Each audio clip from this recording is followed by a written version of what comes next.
Good evening. I'd like to welcome you to the January 28, 2020 meeting of the City Plan Commission. Before we begin, I will outline the procedure that we will follow for our public hearing. As each agenda item is called, the applicant or his or her representatives and persons for the request will be allowed to speak. Then persons against the request will be allowed to speak. If there is opposition to the request, the applicant will be allowed to make a short rebuttal. All persons wishing to speak need to come here to the microphone at the front of the room. You'll need to state your name and your address for the record. And all statements made should be relevant to agenda items and limited to only 3 minutes.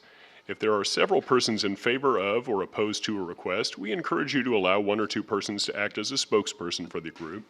If you like, a spokesperson for a group may request that the group stand and be recognized to show who is along with the speaker.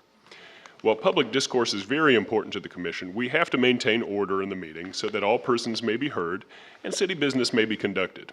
If so directed by me, the Sergeant at Arms shall remove from this meeting any person while addressing the Commission or while attending the Commission meeting, making personal, impertinent, or slanderous remarks, anyone who becomes boisterous, or making unauthorized remarks from the audience such as the stomping of feet, whistling, yelling, or similar demonstrations.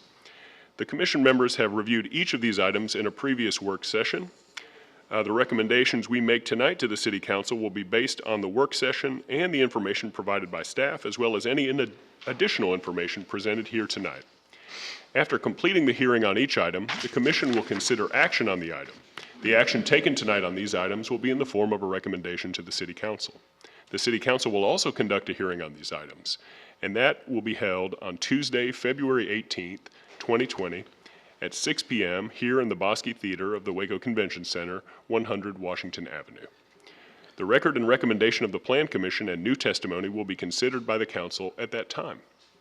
The first item on our agenda is approval of the minutes of the work session and business meeting that were held in December. Are there any changes or additions to those minutes at this time? Hearing none, they stand approved as written. All right, the first item on the agenda is our subdivisions, and Mr. Peters, we'd like to take up, I believe, items 1 through 3, the preliminary plat of the New Road Development Edition, preliminary plat of the Springs Edition in the ETJ, and the final plat of the Iglesias Edition, lots 1 to 5, block 1, ETJ, first as a group. Is that correct? Yes, sir. Mr. Chair, members of the Commission, this is a public hearing on the following subdivision plats. Preliminary plat of the New Road Development Edition, preliminary plat of the Springs Edition, and the final plat of the Iglesias Edition, lots 1 through 5, block 1. Staff has reviewed these plats and recommends approval with conditions, and I'd be happy to answer any questions you have regarding those conditions. All right.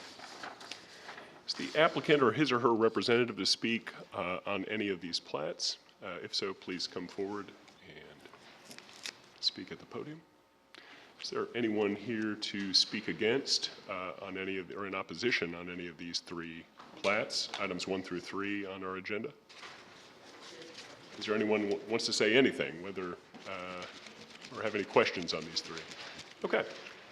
Hearing none, we will close the public hearing on these. Do we have a motion to approve with conditions? Mr. Chairman, I move we recommend approval of these 3 plats pending conditions. My second. We have a motion and a second. Do we have any comments, discussion? If not, please poll the Commission. Cole? Yes. Gomez? Yes. Mayfield? Yes. Yes. Wade? Yes. Porterud? Yes.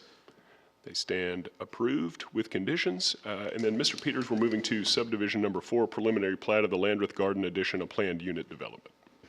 Yes, sir, Mr. Chair, members of the Commission, this is a public hearing on the preliminary plat of Landreth Garden Addition, planned unit development. This is a plat that was approved with conditions at a previous meeting. They have provided responses, and staff does recommend approval of this plat now.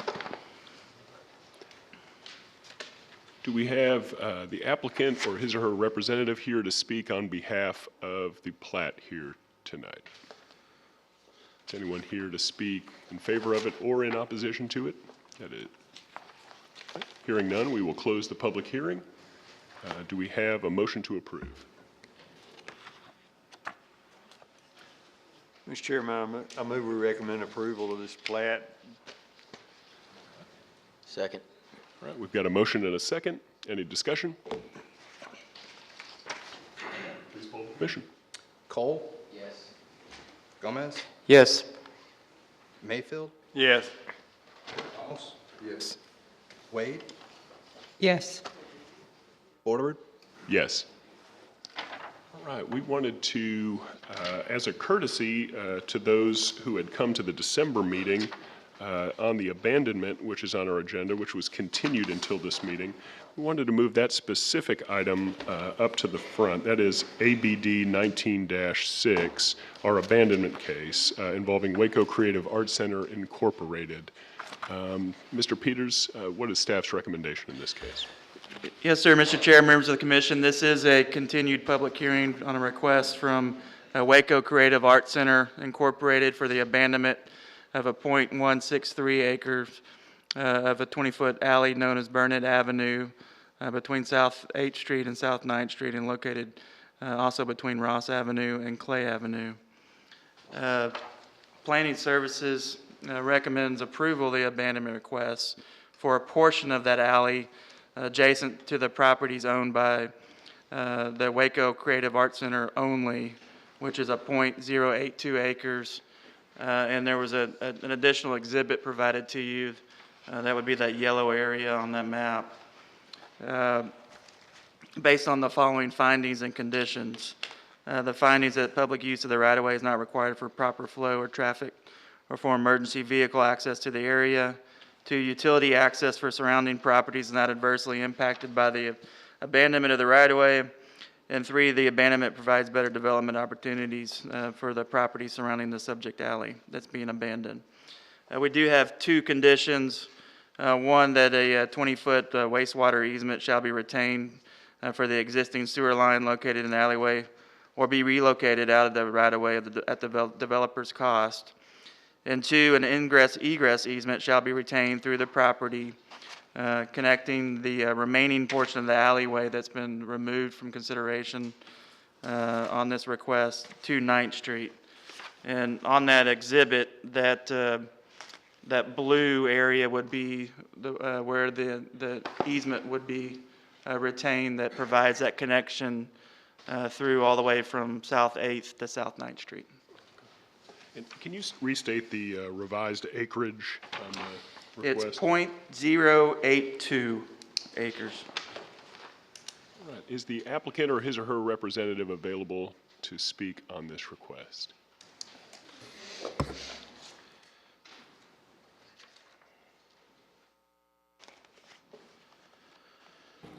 Commission, hi, I'm Jed Walker with Walker Partners, and we're here tonight representing the Arts Center. And we do know that there's been some complications, there've been some issues brought up. We're doing everything we can to work those out with regards to the neighbors. But what you see before you that is very important to the Arts Center is that blue area to where we could move the alleyway over and be able to develop that site for the Arts Center. With regards to the other ingress, egress that's going on, if we need to work something out with that, we can. But the blue is very, very important to being able to do what the Arts Center needs to do for their project. Can you state your address for the record? Oh, sure. 5 Hidden Creek, McGregor, Texas. Thank you. Any questions for Mr. Walker? Have you had a chance to meet with the neighbors or their representatives about this kind of revised easement? Their representatives, yes. With one of the neighbors' attorneys, we met this afternoon. We've talked out. We don't have everything worked out with that. I think there's a willingness to work it out. I think the problem that we have right now is just time frame to get it, to be able to get the Arts Center's building permit issued and get them under construction. They have a tight time fuse, which I may ask Lisa Monroe to come up and discuss that in detail, but they have a grant, and the grant does have an expiration date, and so they're somewhat up against a deadline for that. Okay.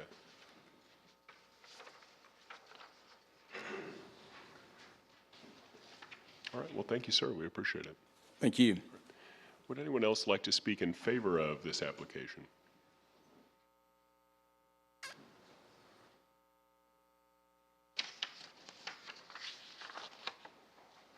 Good evening, Commissioners. My name is Lisa Monroe. I reside at 112 Hoffmeyer Lane in Robinson, Texas. And I've been on the board for Art Center Waco for many, many years. And we're so excited, I'm sure you've read in the news, with what we have going for us now and the fundraising that we've been able to do with our donors to actually bring this to fruition. It's such an amazing thing for the community, and we're so excited about that. We're thrilled to be to this point. What Jed was speaking to with our time constraints, that has been part of our capital campaign. We have applied for several grants, and we were really thoroughly excited that the Meadows Foundation out of Dallas granted us an incredible grant, a 6-digit grant that's so amazing that got us to this level.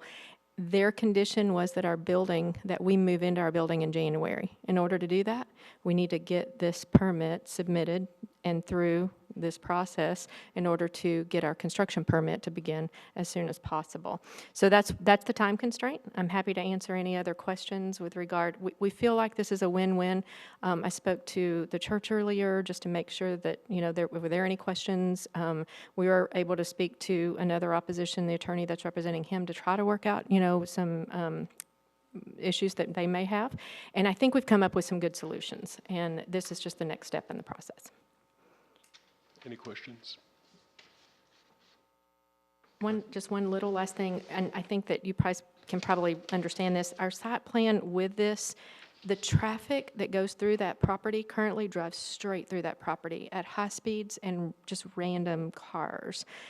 Creating this curve and that part that we're wanting to abandon allows the children that are there for summer camps and for art classes and the community there to have a safer entrance and exit on the campus of the Art Center from those buildings. And I think that's really, really important at this point to be able to have that in our site plan, and that's the reason for those revisions that you're seeing. Okay. Thank you. Is there anyone else here to speak in favor of this application?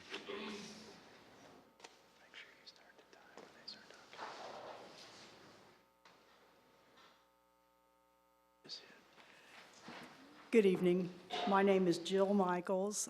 My address is 2613 Richards Drive in Waco. I'm currently serve as the chairman of the Board of Trustees at Art Center Waco. And as Lisa said, we're very, very excited to be able to bring forward a new location for the Art Center downtown. It's our intention to be a good neighbor. We don't want to be a bad neighbor, and we would love to work with anybody so that we can stay in their good graces. Tonight, I'm joined by Lisa and 2 other board members, longtime board members, and all of us are here to support the revised alley abandonment request that I think is before you right now. I would be glad to answer any questions that you might have. Thank you, ma'am. Is there anyone else who'd like to speak in support of this?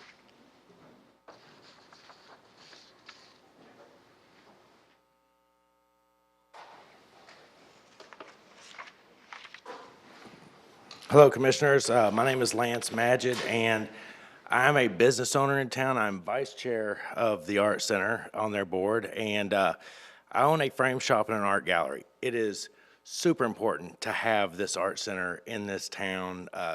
Waco needs this art center. We've been waiting for this art center, so I'm just a big cheerleader. I'm here just to say, please sign off on this. Let us keep going forward. It is going to be the most amazing art center between Dallas and Austin. I expect to see all of you at the grand opening as well. Thank you. Any questions? All right, thank you, sir. Would anyone else like to speak in favor of this request?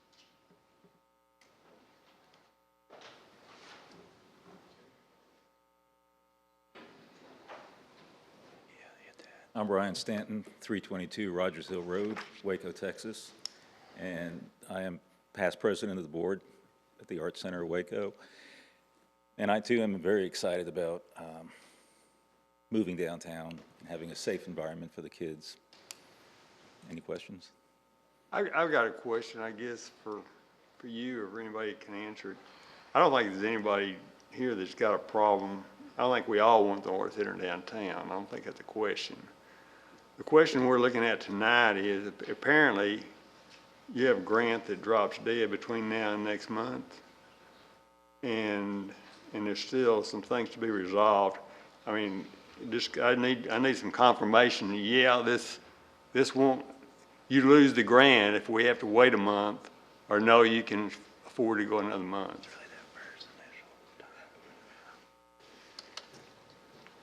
I'll let Lisa address that. So the grant doesn't drop dead next month.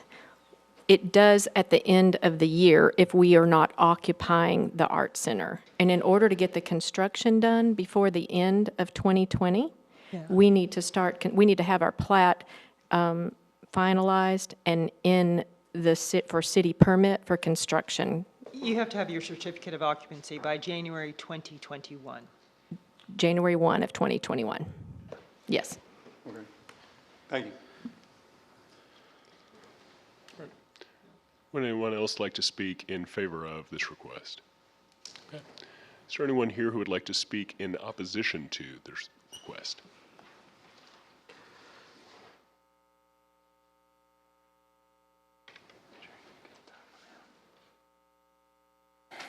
My name is Jim Dunham. My address is 212 Shady Trail, McGregor. I live in the city of Waco. It's a McGregor P.O. box or post office or whatever that is. I'm here on behalf of Matt Campisi. Last meeting, you will recall that we were here. Mason Dunham spoke to you. And I hate getting up here because we support the Art Center. My kids went there, my wife volunteered there, you know, that kind of thing. But you need to know that we were here a month ago. After the holidays, I called Mr. Peters, said, hey, we haven't heard from anybody. After the meeting last time, we went up, hey, and I don't know that this is the city's responsibility, so I'm not trying to fuss at them. We didn't meet with anybody until 3 o'clock today. We got a call and somebody called us Friday. My son talked to him at 7 o'clock p.m. Friday night.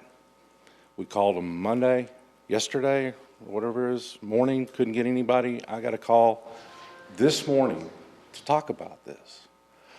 I believe that there's significant concerns of the neighbors. And if we're in such a rush, why doesn't somebody pick up the phone and talk to the neighbors? I know people are busy, but if there's a rush, people haven't acted like it, okay?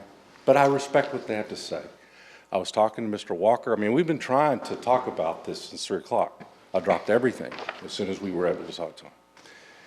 It's a complex issue in terms of easements and the rights and various things. There's a complication with the alley behind these properties that are impacted. As you may recall, when we talked to you last month, you know, this was going to impact getting through there.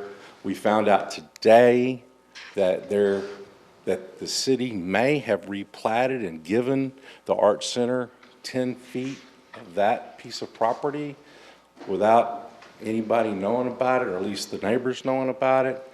Talking to Mr. Walker, they're talking about, well, maybe we could give that back to this city and grant, and because I think the property owners along that stretch, at least the ones that my client has talked to, will agree to grant mutual easements to everybody so we can clear up whatever that piece of land is that I think is the city's or has been the city's. But it requires some work and some communication, which we couldn't get done in the 6 hours or 3 hours that were allotted to us. My client would like to cooperate, has tried to cooperate, and we've reached out trying to get someone to contact us about this. And it's not our fault. I'm not going to say it's somebody else's fault. I'm just telling you the facts of what happened, okay? So I do think that this is an issue that can be resolved, but it can't get resolved tonight. And if you approve this contingent on something being agreed to without us knowing what it is, then we may be standing up front of the council opposing this and not wanting to or not needing to, and it should be postponed And then we can sit down, and I'll do it tomorrow. I mean, we're not trying to. Mr. Dunham, delay you've this. reached the end of your I understand. comments. Were you able to reach out to the Art Center of Waco's staff or board in December after the hearing? No, I talked to Mr. Peters, and he correct me, but I said, hey, and he said he would get with Mr. Walker or Walker Partners and have him get me. I contacted him about 2-3 weeks ago, sometime, whenever the holidays were over. I said, hey, I hadn't heard from anybody. Okay, I'll reach out to Walker Partners and somebody, I don't know why they hadn't called you yet, whatever. I mean, I don't want to speak for him. I don't have any problem with him. But we were not contacted. And I did sit down with Mr. Walker today at 3 o'clock in my office, and I was in the hall with him when we found out that this had been moved to the front. It just can't be done this quick in a matter of hours. It's complex. Easements are complex. I've been in lots of lawsuits over easements that were done wrong, years before. And there's a complexity to it that I can explain, but I know I'm limited to time. But I will answer any question you have. But we did try, my client tried repeatedly to reach out. We thought through the proper way to do that, and we were not successful. I've got a question. The alley between your client's property and the Art Center property, is that alley in place and passable from point A? Yes, it is, and some of the neighbor, so there's a question of who owns it. It appears when my client bought the property, it appeared to be city-owned, if you look at his plat. One of the neighbors that's adjoined actually built a fence as if he doesn't own to the middle, right? And then when the Art Center bought their property across the street, somehow it was replatted to give them 10 feet into that, which I don't know that you can quite do, but it just happened, right? So, yes, it's not paved. My understanding from the church, and I don't want to, is it could be that the city actually had dumpsters in that piece of property at some point in the past, and I'll let them address that. That's what I was led to believe. They don't have dumpsters now, but at some point in the past they did have dumpsters, and it never was paved. But it's an open stretch, 20 feet wide, which complies with whatever would be needed for use of that as a public thoroughfare. That answer your question? Yeah. I'll get clarification from staff. But the long and short of it is, I think that if we had been contacted a week ago, there's a reasonable opportunity that this could have been resolved to a lot of people's satisfaction. I can't speak for people other than my client, and there are some people to speak for themselves. But I have every reason to believe that people could. It's not overly complex, but it requires deliberate decisions and understanding this is how we're going to do it. Thank you, sir. Does anyone else have any questions? Mr. Dunham, would you remind me of the address of the military member Campisi, please? He's 620 South 9th Street. He received a notice as the owner of property that adjoins the requested abandonment. That's what the letter to him said. But we are, but we're 620, and I'll remind, he is a serviceman that's deployed in El Paso. Sir, just to make sure I understand, so the piece of the alley between your client's property and the Art Center, the piece you're referring to that has possibly the 10-foot issue, my understanding is that the piece of the alley, including that 10-foot discrepancy, and then your client's piece of the alley, is not being affected by this. It's the piece that's behind the Art Center.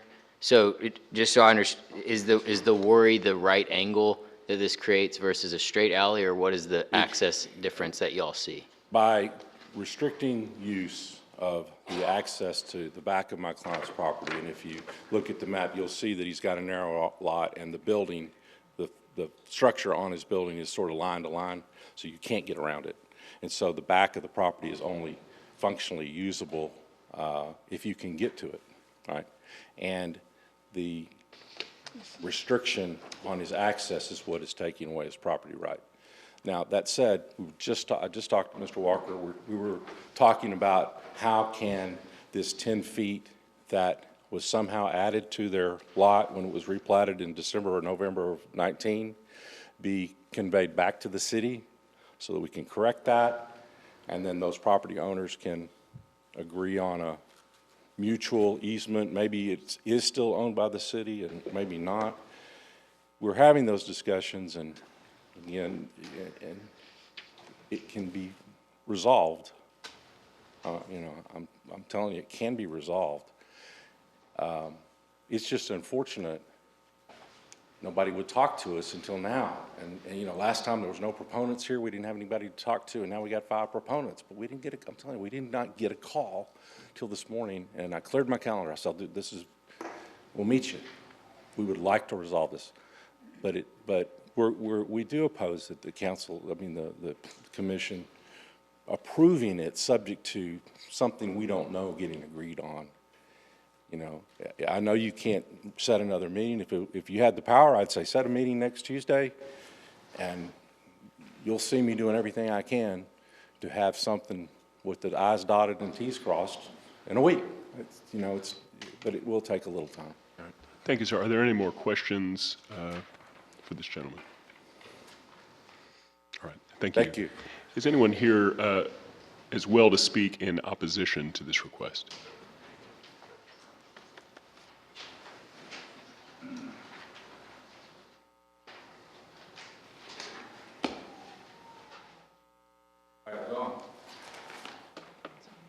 My name is Jose Barreto. My address is 622 South 9th Street. I'm the neighbor from the Art Center. I'm in favor of whatever they want to do, the Art Center. I'm proud for them, and they'll be my neighbors.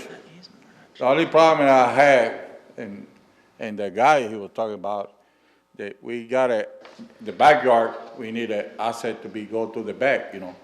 I already talked to the guy, and I think we can comprehend, you know, we can go to it. I let them have it, whatever they want, and, you know, I don't need to have the street, 9th Street.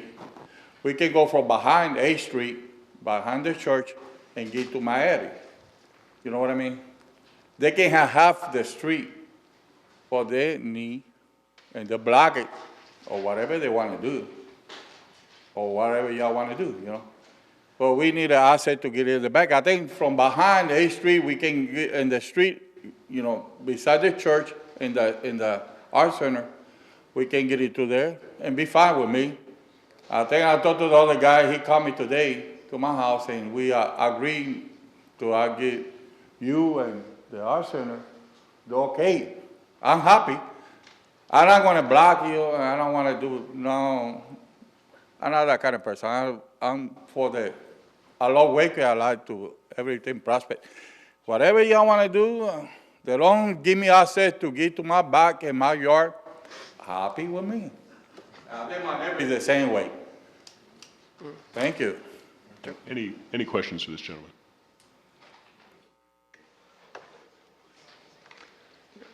Is there anyone else that would like to speak in opposition to this request? So you still have access to that point. Right. Before we close the public hearing, city staff, is there any response you'd like to make in terms of process or procedure? Yeah, I think there's 2 issues at play here. There's one that's in front of you for action tonight with the abandonment of the alleyway, you know, that connects from 8th Street to 9th Street. That's paved alley. You know, that's now just half of that. And the other is the question about what rights do private property owners and the city have to an undedicated alleyway that's not built or used by the city at that point. And they're connected issues, but they're separate issues. And I mean, I guess when we looked at this, and I think, you know, I agree there needs to be some more discussion to work out, make sure we're meeting all the concerns of the neighbor, because the city does not want to restrict any access to property. But the way I see it, with that required easement, what exists now as far as access is still going to exist. It's just going to be in the form of an easement now instead of an undedicated right-of-way. And so I think, with the timing issue of the Art Center and those questions about access to private property, to me, if Plan Commission is comfortable with this, with having that extra condition with the easement and only abandoning that portion between where the Art Center owns both sides, nearest 9th Street, the other issue can be worked out before the council hearing, which is not till February the 18th, I believe. And let me give briefly, I apologize, the applicant has a chance for rebuttal here, and I did not mean to skip that, but we just wanted to get a little input real quick from the staff.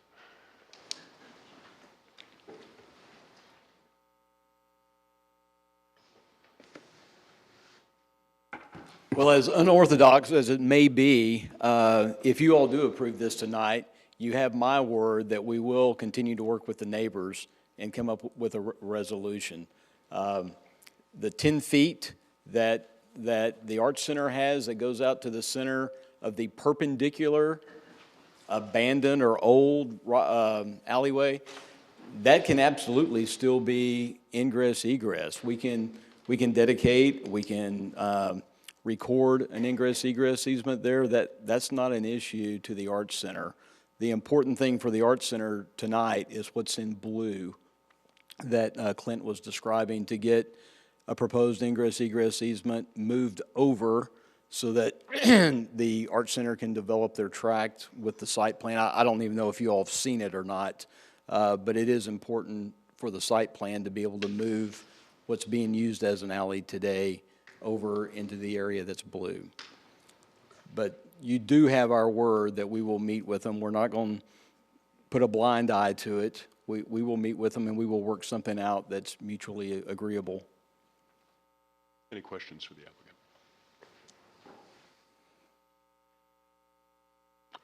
Thank you, sir. All right. Thank you.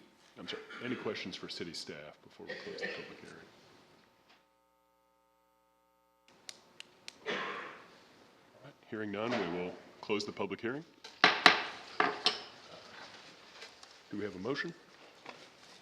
Mr. Chairman, I move we recommend approval of the abandonment of a .082 acre tract that's under discussion, and it's included in yellow in this plat that we have. All right. We have a motion. Do we have a second? Second. Mr. Chair, does that include the conditions of the easements? Yes, it does include conditions. Thank you. Motion made with findings and conditions provided by staff, but with the .082 acre tract. Is that the motion that you seconded, Mr. Cole? Okay. All right. Any discussion? All right. If not, please poll the commission. Cole? Yes. Gomez? Yes. Mayfield? Yes. Ramos? Yes. No. Borderoon? Yes. All right. Request is approved.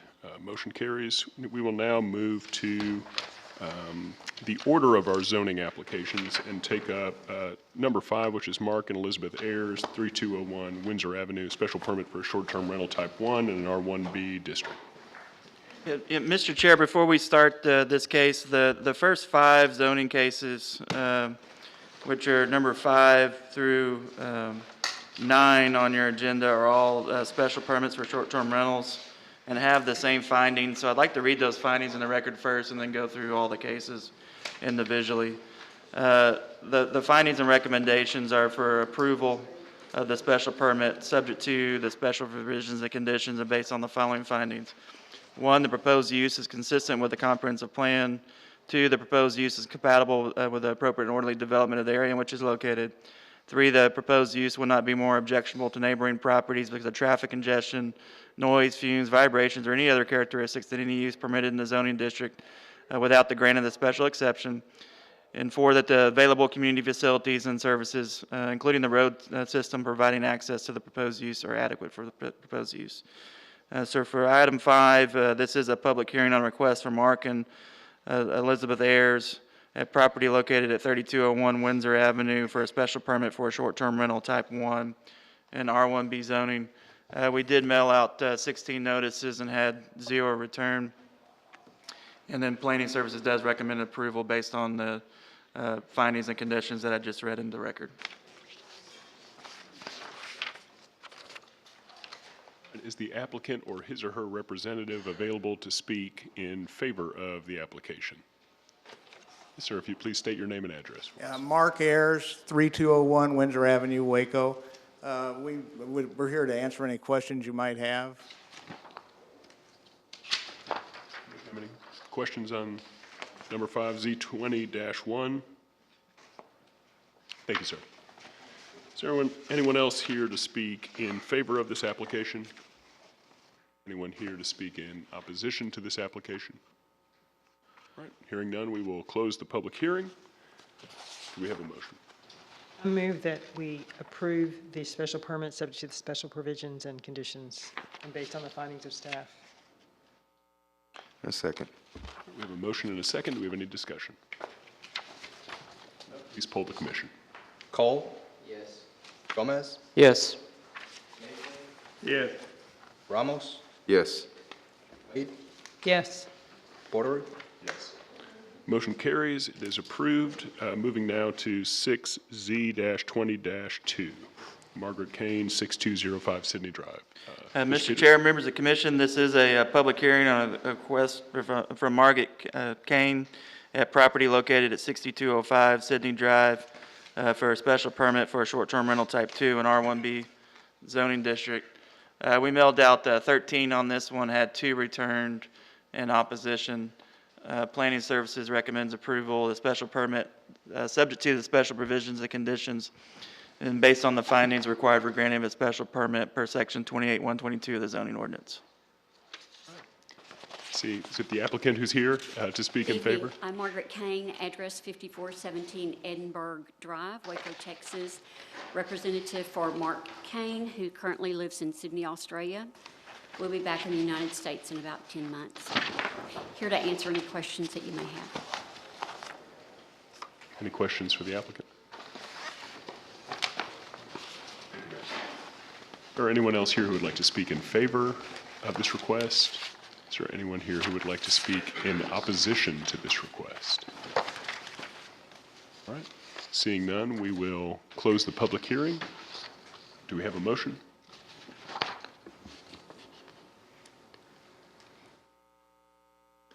Mr. Chairman, I move we recommend approval of this request based on staff conditions. Second. All right, we have a motion and a second. Any discussion? All right, if not, please poll the commission. Cole? Yes. Yes. Yes. Yes. Wade? Yes. Porter? Yes, motion carries. Request is granted. Let us move now to item number 7Z-20-3, Debbie Rocket, 1918 LaPorte Drive. Yes, sir. Mr. Chair, members of the commission, this is a public hearing on a request from Debbie Rocket, a property located 1918 LaPorte Drive, for a special permit for a short-term rental type 2 in R1B zoning. We mailed out 17 notices on this one and had 0 return. Planning Services recommends approval of the special permit subject to the special provisions and conditions and based on the findings required for granting of a special permit per section 28-122 of the zoning ordinance. All right. Is the applicant or his or her representative available to speak on behalf? Yes, just take the podium, state your name and address, and go from there.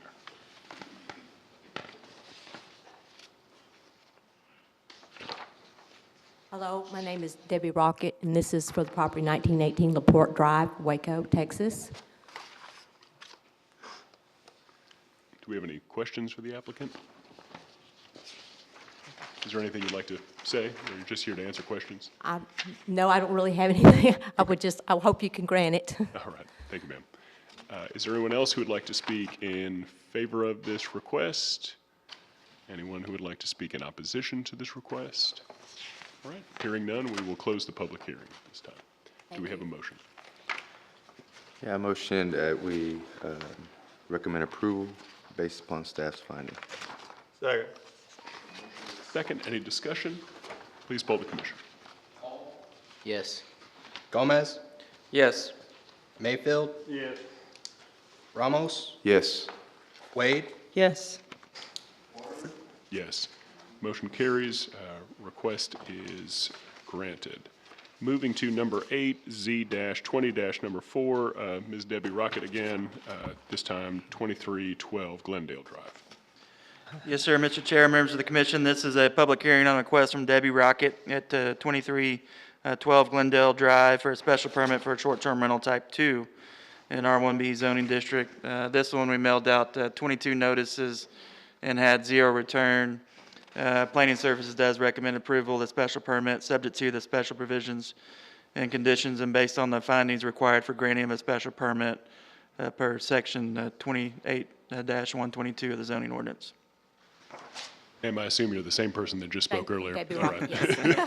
Are you Repeat. also here to just answer questions? Yes. Do we have any questions for the applicant? All right, thank you, ma'am. Thank you. Is there anyone here who would also like to speak in favor of this application?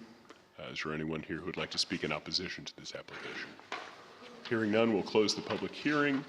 Do we have a motion? Motion to approve. Got a motion to approve, Second. and we've got a second.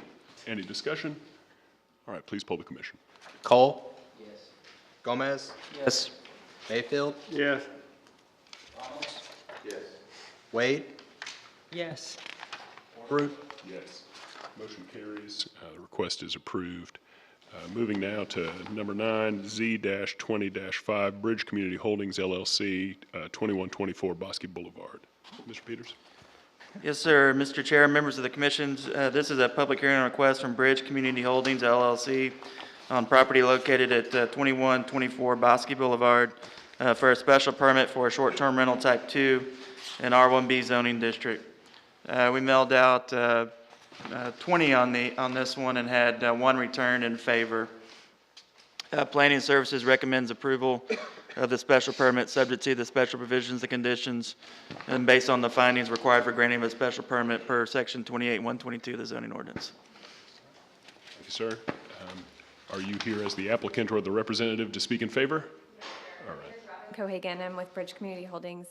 My address is 3282 Windsor Way in Woodway, and I'm a local. I've lived here my whole life, and we've restored this 100-year-old home, and it's beautiful, and just here to answer your questions. Do we have any questions for the applicant? All right, thank you. Is there anyone else here to speak in favor of this application? Anyone here to speak in opposition to this application? Okay, seeing none, we'll close the public hearing. Do we have a motion? I recommend approval. A second. We have a motion and a second. Do we have any discussion? All right, please poll the commission. Cole, Yes. Gomez, Yes. Mayfield, Yes. Ramos, Yes. Wade, Yes, motion carries. Request is approved. Moving now to case number 10, the Z-20-6, 1916 Sealy LLC, 1916 Sealy Avenue. Mr. Peters. Yes, sir. Mr. Chair, members of the commission, this is a public hearing to consider a request from 1916 Sealy LLC, a property located at 1916 Sealy Avenue, for a special permit for a transitional shelter 2 in the O2 zoning district. We mailed out 20 notices and had 0 returned. Based on information received from the applicant regarding the proposed facility, substantial documentation has not been provided in order for planning services to make the following findings, which are required by section 28-122 of the Code of Ordinances of the City of Waco to grant the special permit. 1, that the proposed use is consistent with the comprehensive plan. 2, the proposed use is compatible with the appropriate and orderly development of the area in which it's located.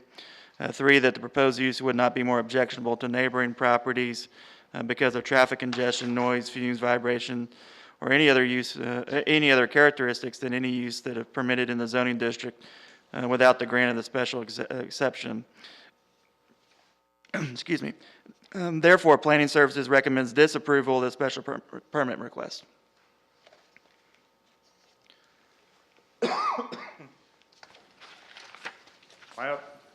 My name is Daniel Brandt. My address is 1101 Walnut Street. I'm from Kansas City, Missouri. And I'm a real estate investor, and I was planning to buy this building. It's been vacant for 2 years, and I have a great tenant that does a wonderful thing that is planning to occupy the building, and they work with refugee children. They provide them temporary housing while they're awaiting placement with foster care and with family members in the U.S. Is this person associated with you? Yeah, he's with the tenants group. He's going to speak after me. Okay, is he handing out some materials that we need to be aware of? Is this Yeah, based on his presentation or yours, or? Oh, it's kind of a combination of both of us. Okay. So there's some of the information in here would be covered by me, and some of the information would be covered by them. So I was kind of going to talk about what the plan was for the building and some of the economic impact to the area and what I was going to plan on doing with the building and how that could benefit the area and the city and the number of jobs created and those types of things. Okay. Each speaker will have 3 minutes max, just to let you know ahead of time. All right, when does it start? Right, it has started. All right, so we would be investing a lot of money into the building. The tenant would provide 106 full-time jobs. The total economic impact would be 366 jobs. The tax revenue that would be created from this business being there would be almost $15 million. And there'd be occupying a building that's been sitting there vacant for 2 years and is obviously not a good thing for the neighborhood or the city or anything else. One of the good things is that the kids that would be there, they'd be all provided education on site. They would be living on site. They'd be there for 30 to 60 days, and they would be provided all their meals and counseling and services, and they're great kids that have been provided refugee status from the U.S. government, and so I think it'd be a great thing. We'd be making the neighborhood more safe. We could provide put a fence around the property to mainly to provide additional security and just alleviate any concern on that front. We'd have full staff there 24/7.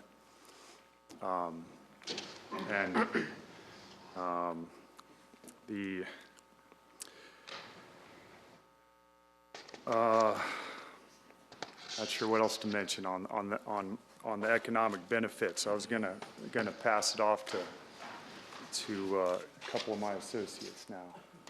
Are you an employee of Vision Quest? No, my company's called Bid Group. Okay. I'm a real estate investor. My company's a real estate investment company. So I would be buying the company, or buying the building to lease to Vision Quest. Okay. Vision Quest would be the tenant, and I would be the owner of the property. And I'd be the one that'd be investing my money. It'd be my money and my company's money to do all the improvements and make the property nicer and attract a good quality tenant. And be adding value to the building, adding value to the city and the area and everything, so. Any questions for this gentleman? I guess I would like some clarification because the city has recommended disapproval because of the lack of documentation. Is this intended to be the documentation that the city found had not been provided previously? The city had not informed me of any missing documentation, otherwise we would have provided them anything they asked. Nothing has been mentioned to me that is missing. That's the first I've heard of this. So if there's a list of things that we haven't provided, then we can definitely address those. Some of the things we're going to be discussed through from Vision Quest, and some of those things are in the presentation here in regards to the use of the property. So, and it being consistent with the comprehensive plan. And, you know, the use really isn't too different from the things that are already approved. It wouldn't have any major impact that would be any different from any of the current approved uses. You know, if you're looking at other things like, I don't know, other clinics, veterinary clinics, adult daycare facilities, community homes, whatever, apartment hotels, convalescent homes, those are all things I think would be kind of in the same genre of what we're doing. You know, they kind of overlap, but they're not exact. So, you know, schools is another one on the list, and obviously we're providing a education at the property. We're educating the kids, or the tenant's educating the kids 6-7 hours a day, take them on field trips and activities, and provide them good, nutritious meals, and provide them a great alternative to being, you know, in these big institutional detention centers, which is really the alternative, you know, because they're given refugee status from the U.S. government. So then it's just a question of, well, how do we treat these kids at that point? Is it fair to stick them in big institutional warehouses and cages, or do you treat them like humans and provide them a nice living environment while they work through the legal system? So that's kind of what have you we're worked doing. with Vision Quest before? I got involved with Vision Quest about 6 months ago, and I have 6 other facilities that we're doing together. So, I mean, are you aware, our newspapers reporting this evening that the officials in Philadelphia have fought Vision Quest's effort to place an immigrant youth center there, citing findings from a state inspector showing physical abuse of children in a different Vision Quest facility. Are you aware of that? I believe that those allegations are false, and I don't think that there's any evidence of that. I think that the people from Vision Quest could speak to that. I'm not an employee of Vision Quest, and I haven't been involved in those hearings, but I have heard enough to know that I don't believe that to be accurate. And I know all the executives at Vision Quest, and I know that their heart is in it fully. They're amazing people. They're doing an amazing thing. And I'm just a real estate investor guy, and I'm proud to be involved with this, because, you know, it's outside of what anything I would normally be doing. I would normally not be up in front of you guys trying to talk about something like this, but I think it's doing a wonderful thing for kids and for humanity as a whole. I think it's a good thing to do, and I'm happy to be involved with it. I understand there's some differing opinions on things, but you know, the differing opinions on how immigration is handled is kind of irrelevant to me. It's because the laws are what they are, and the kids are given refugee status. So then it's just a matter of, well, how do you treat them at that point? Because they're refugees. I mean, they're legally given refugee status. Okay, well, thank you, sir. Does anyone else have comments or questions for this gentleman among the commission?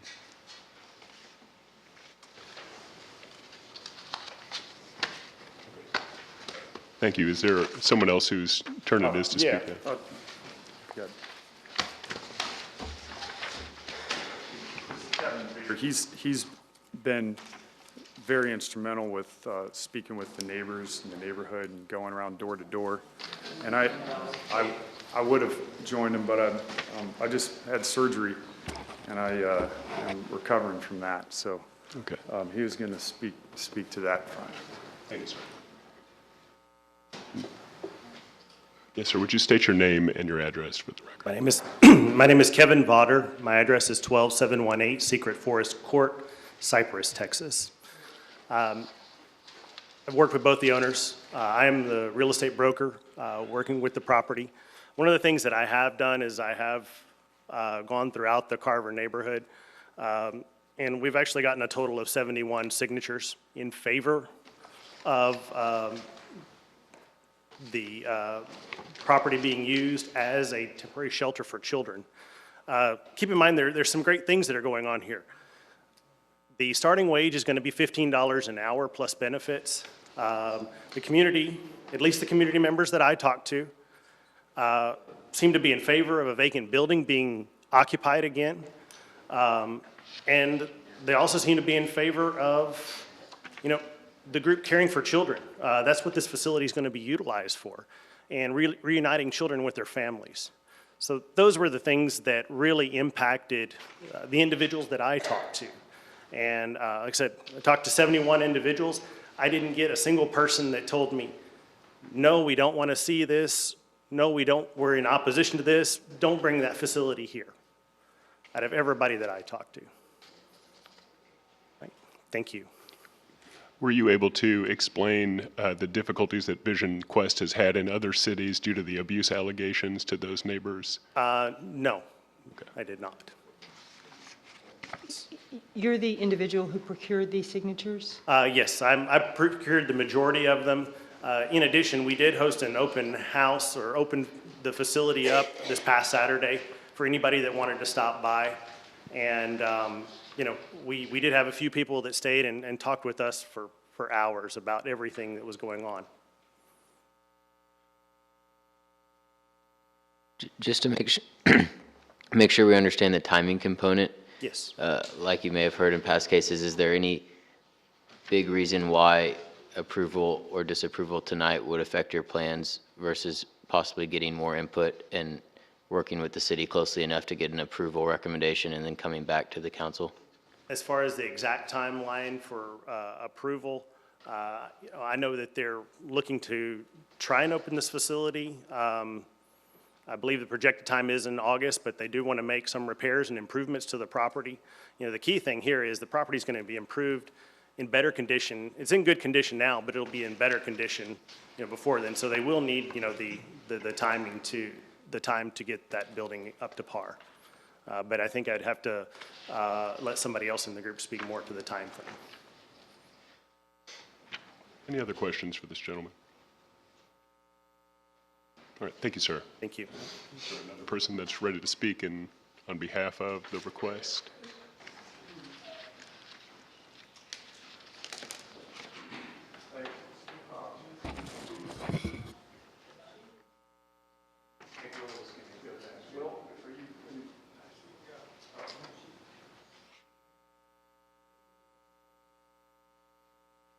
Yes, ma'am, if you would give your name and address for us. Good evening. I'm Elwayne Jefferson Gilbert. I've been a resident and property owner for over 51 years in this neighborhood.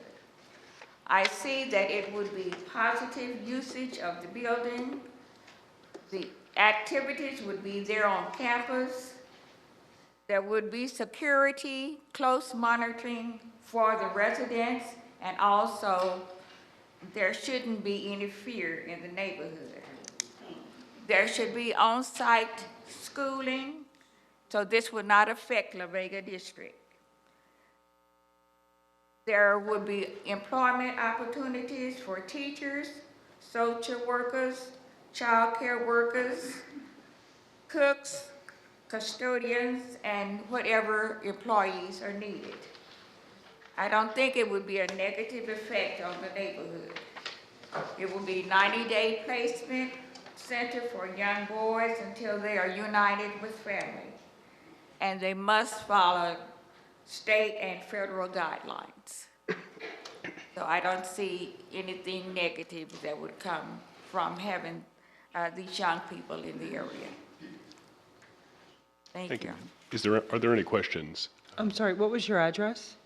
1201 Clifton Street, Clifton and City.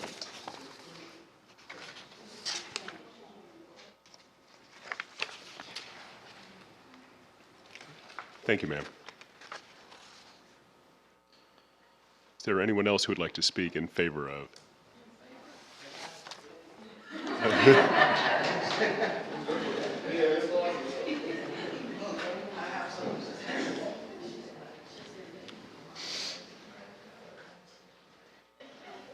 Yes, sir, if you could state your name and address for us.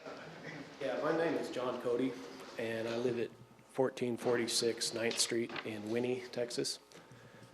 And I am a pipe fitter. I've been a pipe fitter for 20 years, but I also invest in real estate. And I'm part of a group that currently owns this building right now. I invested my money into this building with the intention of doing some good. And we purchased it earlier this year.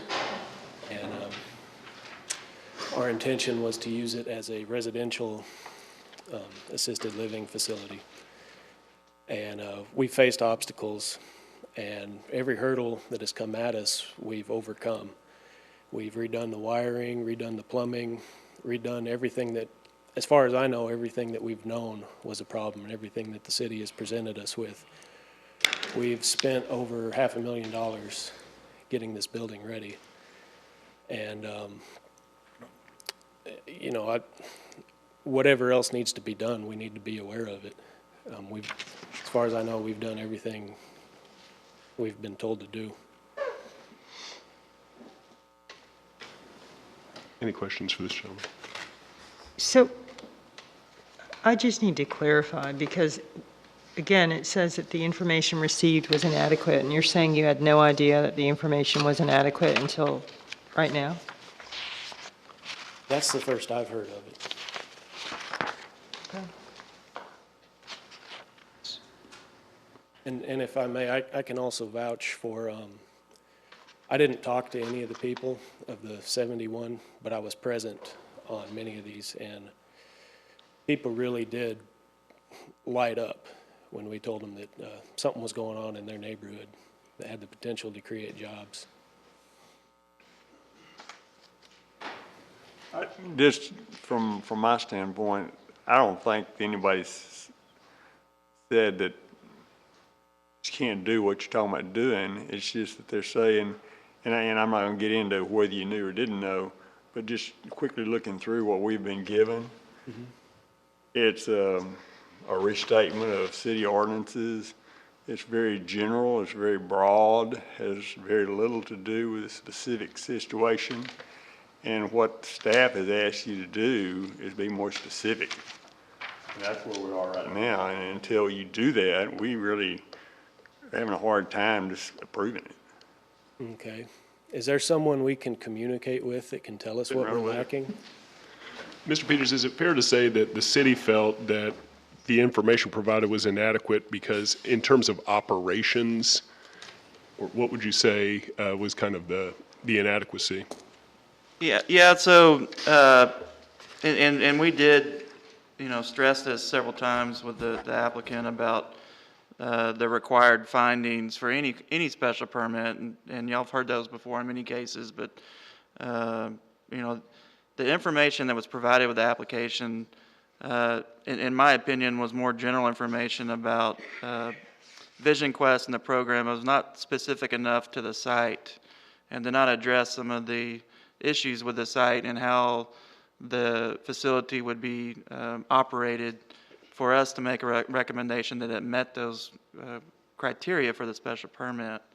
And, you know, the things, again, and this is not, you know, there's not a specific list of things that you can point to that says, here's what you need to do to prove that you can meet those criteria. But some of the things that I would state were, you know, how is the security going to work on the site? You know, how is the parking going to work? You got 120 employees. Is there enough parking there? How is the staffing and the management details going to be worked? Is it local staffing? Is it out-of-town staffing? Details on the sponsorship program. What happens to the kids as they transition through this program? Where do they go? You know, how does that work? Some of the interface with local social or service programs, how does that integrate with our local programs? And then, you know, the impact on, you know, obviously the neighborhood and, you know, the police department, our medical providers, schools, those things. There just was not enough detail specific to that site in this program in Waco, Texas for me and staff to feel comfortable to recommend approval based on those criteria that are in the ordinance. Thank you.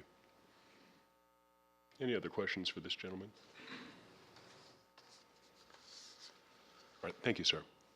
Thank you. Is there anyone else here who would like to speak in favor of this application?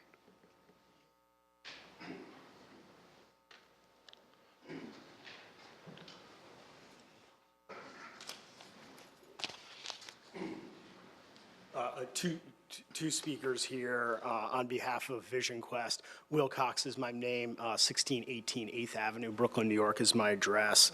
And would just like to reference the criteria for granting the special use permit and going a little bit more detail into the specifics of the zoning case.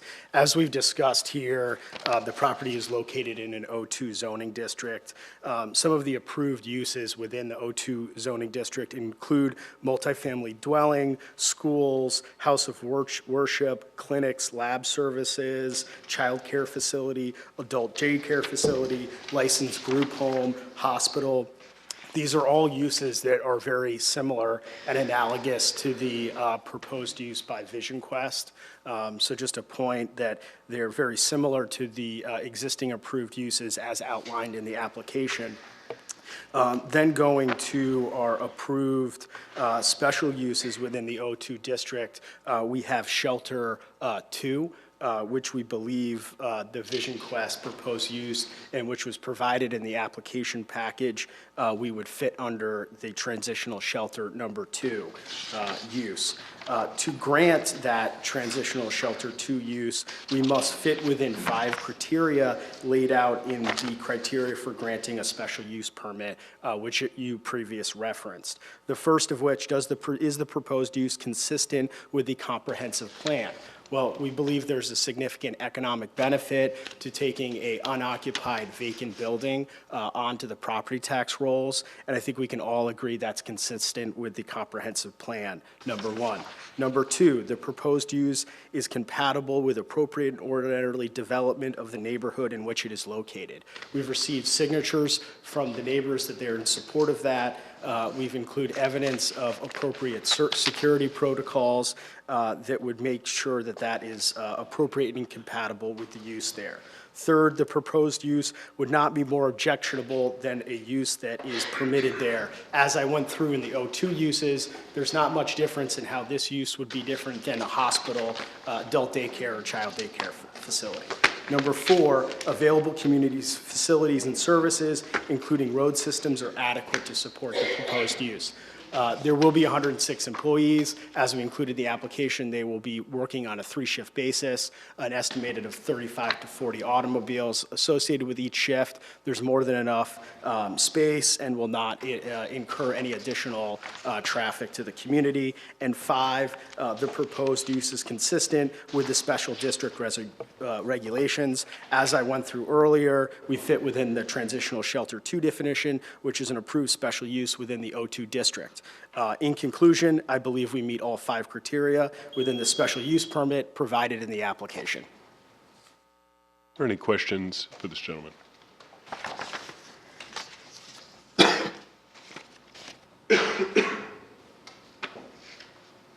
No. Thank you. Thank you, sir. Is there anyone else who would like to speak in favor of this application?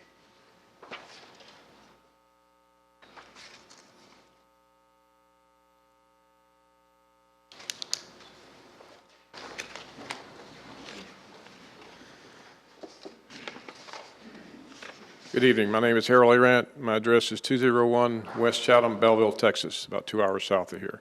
I am employed by Vision Quest. I've been employed for 39 years with the company. I oversee the operations here in Texas where I live.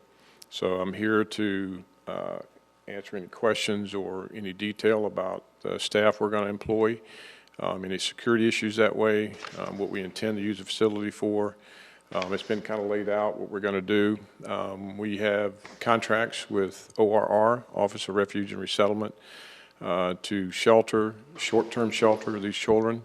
Our main goal is to find their families.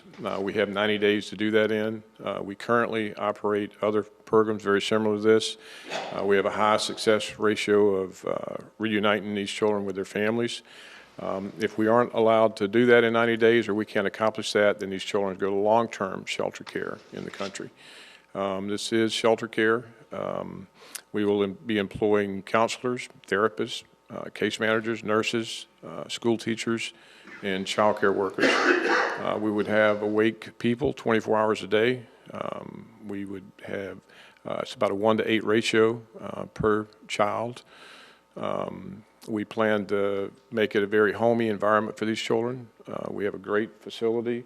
I've had the pleasure of also walking around the neighborhood and talking to folks in the neighborhood. We had some people come and visit with us this past Saturday at the facility. We feel like we've got a lot of community support, and we feel like this would be a good thing for these children and a good, safe place for these kids. I appreciate your description, and I appreciate your colleague reading us the statute. But I think what we were wanting to see, among other things, he referenced that you provided a security plan. Can you direct me to where that is in the I materials? don't know if it was in the application or not in writing. I can verbally tell you, or we can supply that in writing. I don't know if that was in the original application, probably not. There will be cameras throughout the facility, for one thing. We'll also, in the evenings, there's a third shift, which will be of childcare workers, of wake staff. They'll be at the site all night long, awake, there with the children. And that's how we would provide, security. There will be a fence all the way around it. We don't want to fence the kids in necessarily, because these are not criminals. They're children that need to find their families. So there would be high security, would be a lot of staff there in the evening. So that's how we would provide that security. I mean, the kids are always supervised. I mean, we would like to participate in community events. We would like to be able to take the kids to the movies, things like that, take kids to service on Sundays of their choosing, of their faith. We want churches to be involved with us. We want to be able to partner with the local churches as well that way. We want to establish a local advisory council group that would work with us also, right from the community. We've got some folks that we've already talked to that are interested in doing that with us. So that's what we would like to do there.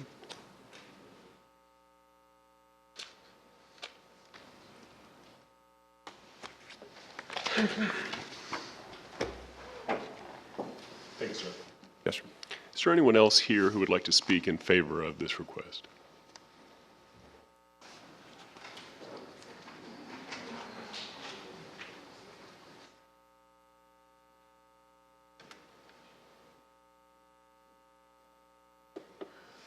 Good evening. My name is Otis Jackson. My address is 2925 Connemara Drive, Davidsonville, Maryland. I'm here in assistance to the current owner of the building, in which is Garden Beret LLC. I've been working with her for the last 4 or 5 years in some real estate and investment projects, and she's aware that I have done several projects in social and economic development within the communities. She's also aware that I have participated in programs with this type of person that will be housed in this program, in which are refugees. First, I'm a national security expert. I'm retired from the Department of Justice, where I've worked for 25 years. And I've also worked with refugees from South Sudan, whereas I've known of these kids where they've come through programs of this nature, where they have had the opportunity to be able to come here in 2001, when President Bush opened up the U.S. to bring 3,000 children from South Sudan. After I retired from the department, I got involved in that program. And I won't speak about many of them in detail. I'll speak about one, but there's been a lot of successful kids that come through a program of this nature. One gentleman, I sponsored 15 to go back to South Sudan, and they hadn't been home in 15 or 20 years. And I paid out of my pocket the tickets and the hotel rooms for us to be there for 3 weeks. And I got to learn and know about these kids who come to the U.S., who have the chance to participate in a program of this nature. And what they do once they come through this program, the first thing they do is look to give back. I'll speak of Dr. Isaac Job, who's now an IT professor at Southern Methodist University. He came from South Sudan at the age of 14 years old. 3 years he had lived in Ethiopia in a camp where every morning he woke up and he had been in a tent. He would leave one tent to go outside, and they would be cooking stew and food. And then they would eat out of the buckets of food. And then at the age of 14, his number came up, and he was flown here to the United States of America. And this young man from South Sudan went into a program similar to what we're speaking of today, being housed in a facility here in the U.S. Sir, you'll need to kind of summarize here. Today, this guy went from that program through high school, junior college, bachelor's degree, master's degree, PhD. And I'm just only speaking of him, but I know of at least 200 more that has gone through these programs. I just come to support it, to say that I believe that is a good thing for Waco, because Waco would be given back to a bunch of youth that need an opportunity. I also believe that right now it's a technicality based on the fact that the city is saying that they haven't provided the appropriate information to move forward. So I would just request that the city give us an opportunity for them to comply with whatever rules and regulations that you need to. Don't vote this down or up, and give not only these kids that this company will be bringing here an opportunity, but you also will give the youth here the opportunity to be able to get jobs, because I was also there to get some of the signatures. Okay. Thank you so much, sir. Thank you. Does anyone have questions for this gentleman? All right, thank you. Thank you very much. Is there anyone else here who would like to speak in favor of this application? Okay. Seeing none, we will move. Is there anyone here who would like to speak in opposition to this application? You may want to make a line over there. And I just remind everyone to state your name and then your address, and that you'll be limited to 3 minutes for the duration of your remarks. Thank you. My name is Annalie Looper. I live at 701 North 16th Street. Don't think that was 3 minutes. I first just want to say, not in my city. This will not come to my city. And I have heard so much misinformation from the people who have spoken in favor of this proposal that it seems like it's intentionally deceptive. And so as an immigration attorney, I want to give you the facts of what these kids are here for. It is not a program. It is not a shelter. It is a detention center. It is civil detention. Putting children in detention, they talked about building a fence around it. It is to keep them in so that they can't get out. And let me tell you why this is not, the law is not requiring children to be housed in facilities like this, and if we allow this to happen, we are in fact promoting policies that separate parents from their children at the border. They call these children unaccompanied minors. Well, that is a very flexible term, and it is also used to reference children whose parents are unable to care for them. Their parents might be unable to care for them because they were separated at the border and their parents were put into a detention facility. They're not lost children. They're children with parents and with family here. And the more facilities we create like this, the more we promote this policy of allowing children to be separated from their parents. And then let's go to Vision Quest. I think it's telling that when this proposal was submitted and when they walked the streets, these folks did not use the term Vision Quest with much clarity. They wanted to hide their name because they know what their name means. It's a simple Google search to find that their name means abuse against children. We would ask the audience if you could just limit your murmuring to just the nodding of heads, because it's difficult for us to hear the speakers, and it's only respectful to both the commission and the entire audience. And also, you'll have an opportunity to speak if you'd like to, but thank you. You may continue, and you'll have your time then. I think it's very clear, looking at their history in many communities across our nation, that they do not have the structure in place, they do not have the leadership in place to adequately care for children. And in fact, if we invite them into our community, we are inviting a facility that abuses children, has a track record of abusing children. And I, for one, don't want that in my city. Let's talk about resources, though. We don't have the resources to provide for these kids. They, unlike this young man said, they don't come in refugee status. They come and they're entered into immigration deportation proceedings. To be real clear about what that means, they're now in court in San Antonio.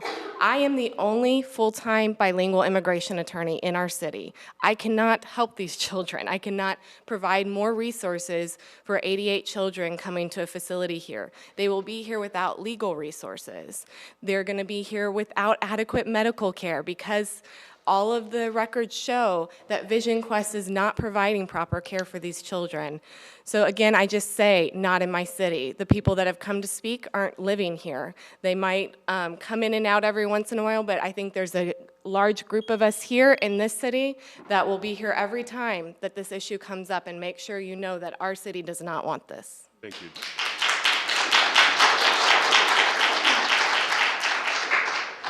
Please hold your applause. Do we have any questions for the attorney that just spoke? All right. Yes, sir. Please state your name and your address. Eric Hobbs, 800 Calumet. Second Vice President of Carver Neighborhood Association. Also live in this neighborhood. I've never had a conversation with these guys. I've never received anything.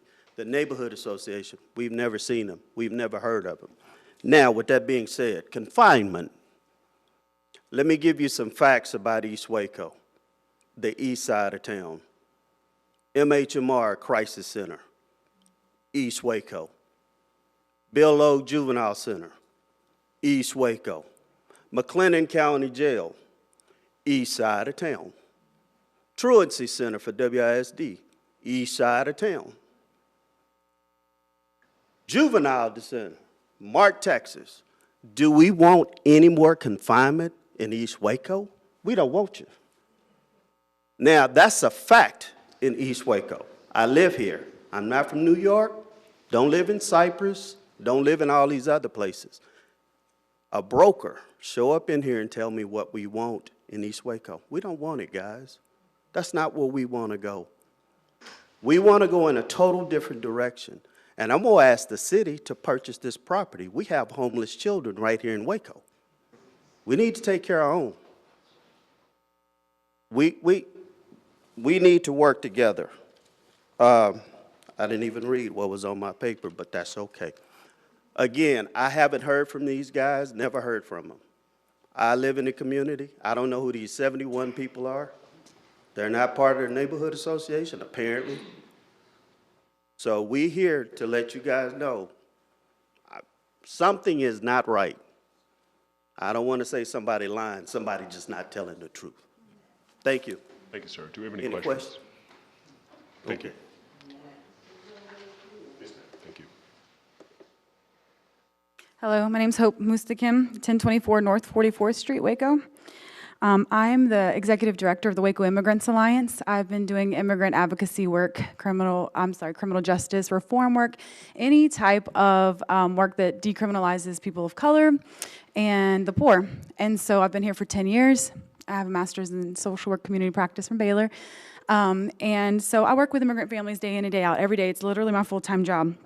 And so it was very telling that whenever Mr. Hobbs and Judge Lee and we spoke about this, no one knew it was Vision Quest.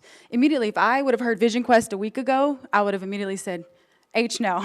Like, doing this work for 10 years in coalition with immigrant rights groups across the state, we know who Vision Quest is. Just like we knew who LaSalle was in our detention center, Vision Quest has the same kind of reputation among immigrant justice groups because of the abuses. I just quickly found a lawsuit in Pennsylvania, and I mean, if you read the details, it's graphic. Sexual assault is graphic, abuse is graphic, it's traumatizing more than what these kids have already been through. And you can't ensure that you're gonna protect these vulnerable kids with vulnerable immigration statuses from harm, whether it's from guards or from staff or from peers. You can't ensure that because your immigration status is such a tool of manipulation and coercion. You can't ensure that. And like Annalise said, not in our city, but not anywhere. It's part of a bigger system of separating families, and that's fundamentally why we as an organization wouldn't stand for it.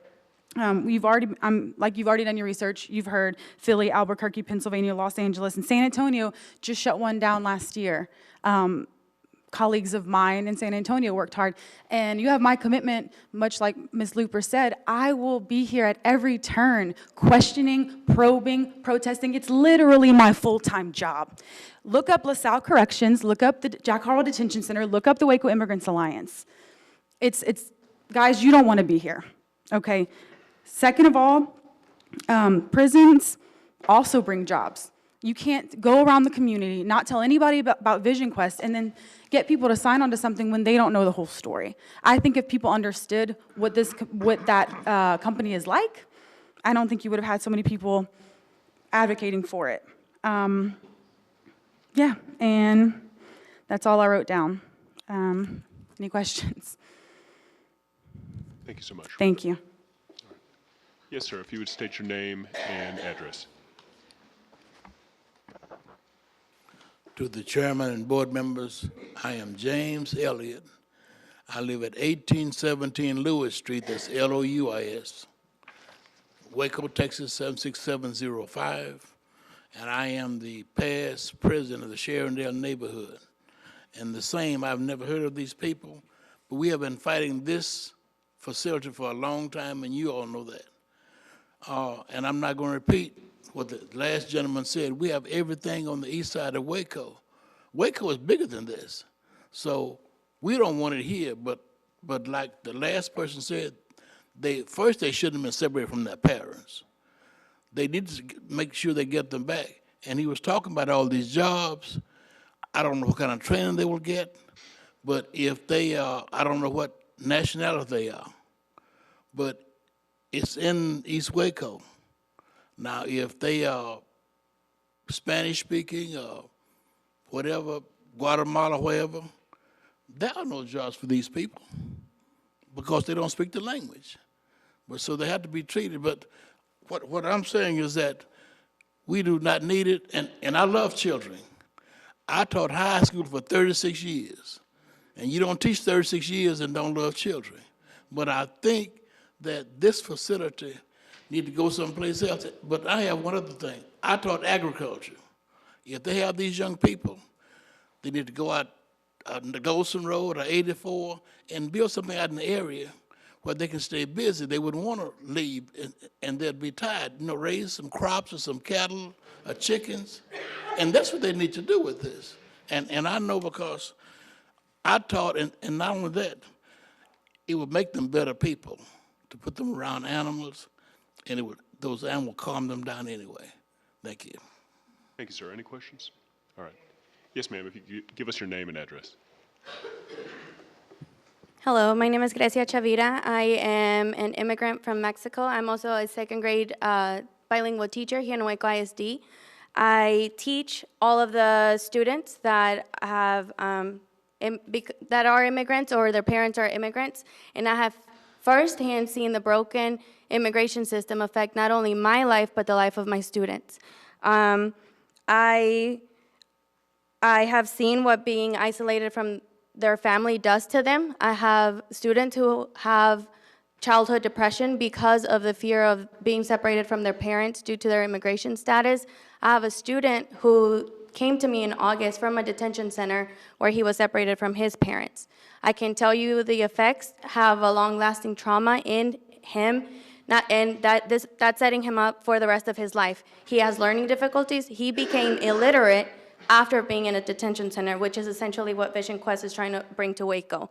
I find it really hard that you would be able to have a 1-to-8 ratio at all times with the children that you're trying to put in detention and provide adequate education to the students, adequate health care to the students, because I have help. I have a 1-to-22 ratio in my classroom, and I have a difficulty teaching all of them everything they need to learn and fully preparing them for life when I have all the resources. So I can't imagine what you would try to do with trying to teach 88 kids who are detained away from their families who are not ready to learn. If their emotional needs are not being met, you cannot possibly teach them. And you are depriving them of adequate love and adequate education.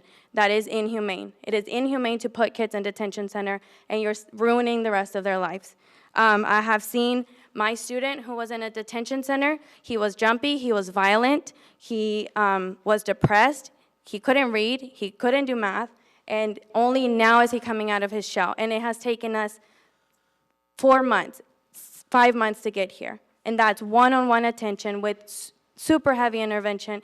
You cannot continue doing that and separating kids from their families. You're trying to put 11 to 18-year-old children in a detention facility away from people, away from civilization, and that's inhumane. And we cannot have that in Waco. That's not the Waco I grew up in.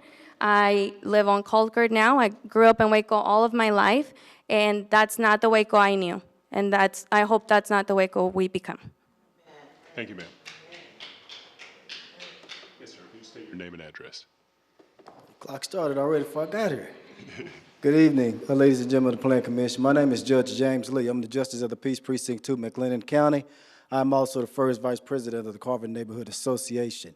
Now, our second president was correct. We never heard from Vision Quest. But what I'm going to do is give you a brief timeline, because I'm down to 2 minutes, 40 seconds, as to the conversations that I have had with Mr. Daniel Brett. So, on or about the evening of Thursday, January 9th, I received a phone call from Daniel Brett, where he introduced himself and informed me that he had filed an application for a special permit located at 1916 Sealy, and that he informed me that he has investors who plan on housing refugee children at this location. I then stopped doing what I was doing because I just got home and I was just about to eat my dinner. But I stopped and I listened to him. You got my undivided attention. That's what I told him. I first asked him what you know about Waco, McLennan County, East Waco, Carver Neighborhood Association. He said nothing. I then asked him, why East Waco? He informed me that this would be a great profitable opportunity for him and that he would be leasing the property out to investors. Bingo. I then asked him if he knew there's an MHMR facility. He said yes. I then asked him if he knew about the other facilities that were located within 3 to 5 miles. He couldn't say anything. I then asked him about security. He said, we'll have cameras. I then informed him that the citizens of Waco, as well as the citizens of Carver Neighborhood Association, has opposed previous applications from previous people who have placed applications such as this.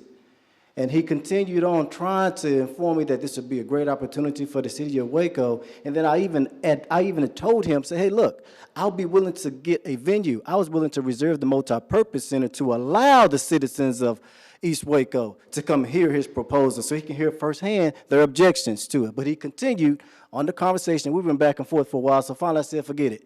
Tell me what else you got going on. So then I expressed concern about the kids.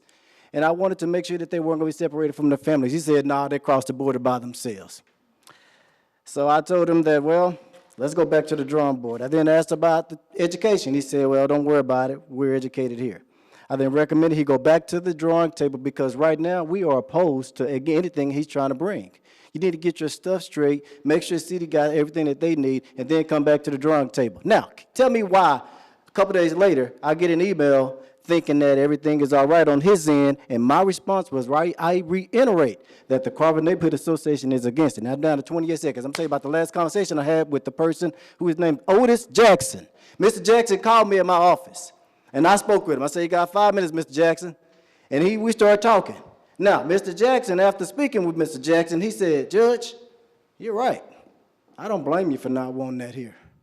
Now, not only do I ask you to take staff's recommendation, not only do I ask you to take the citizens that are here against this, don't take mine.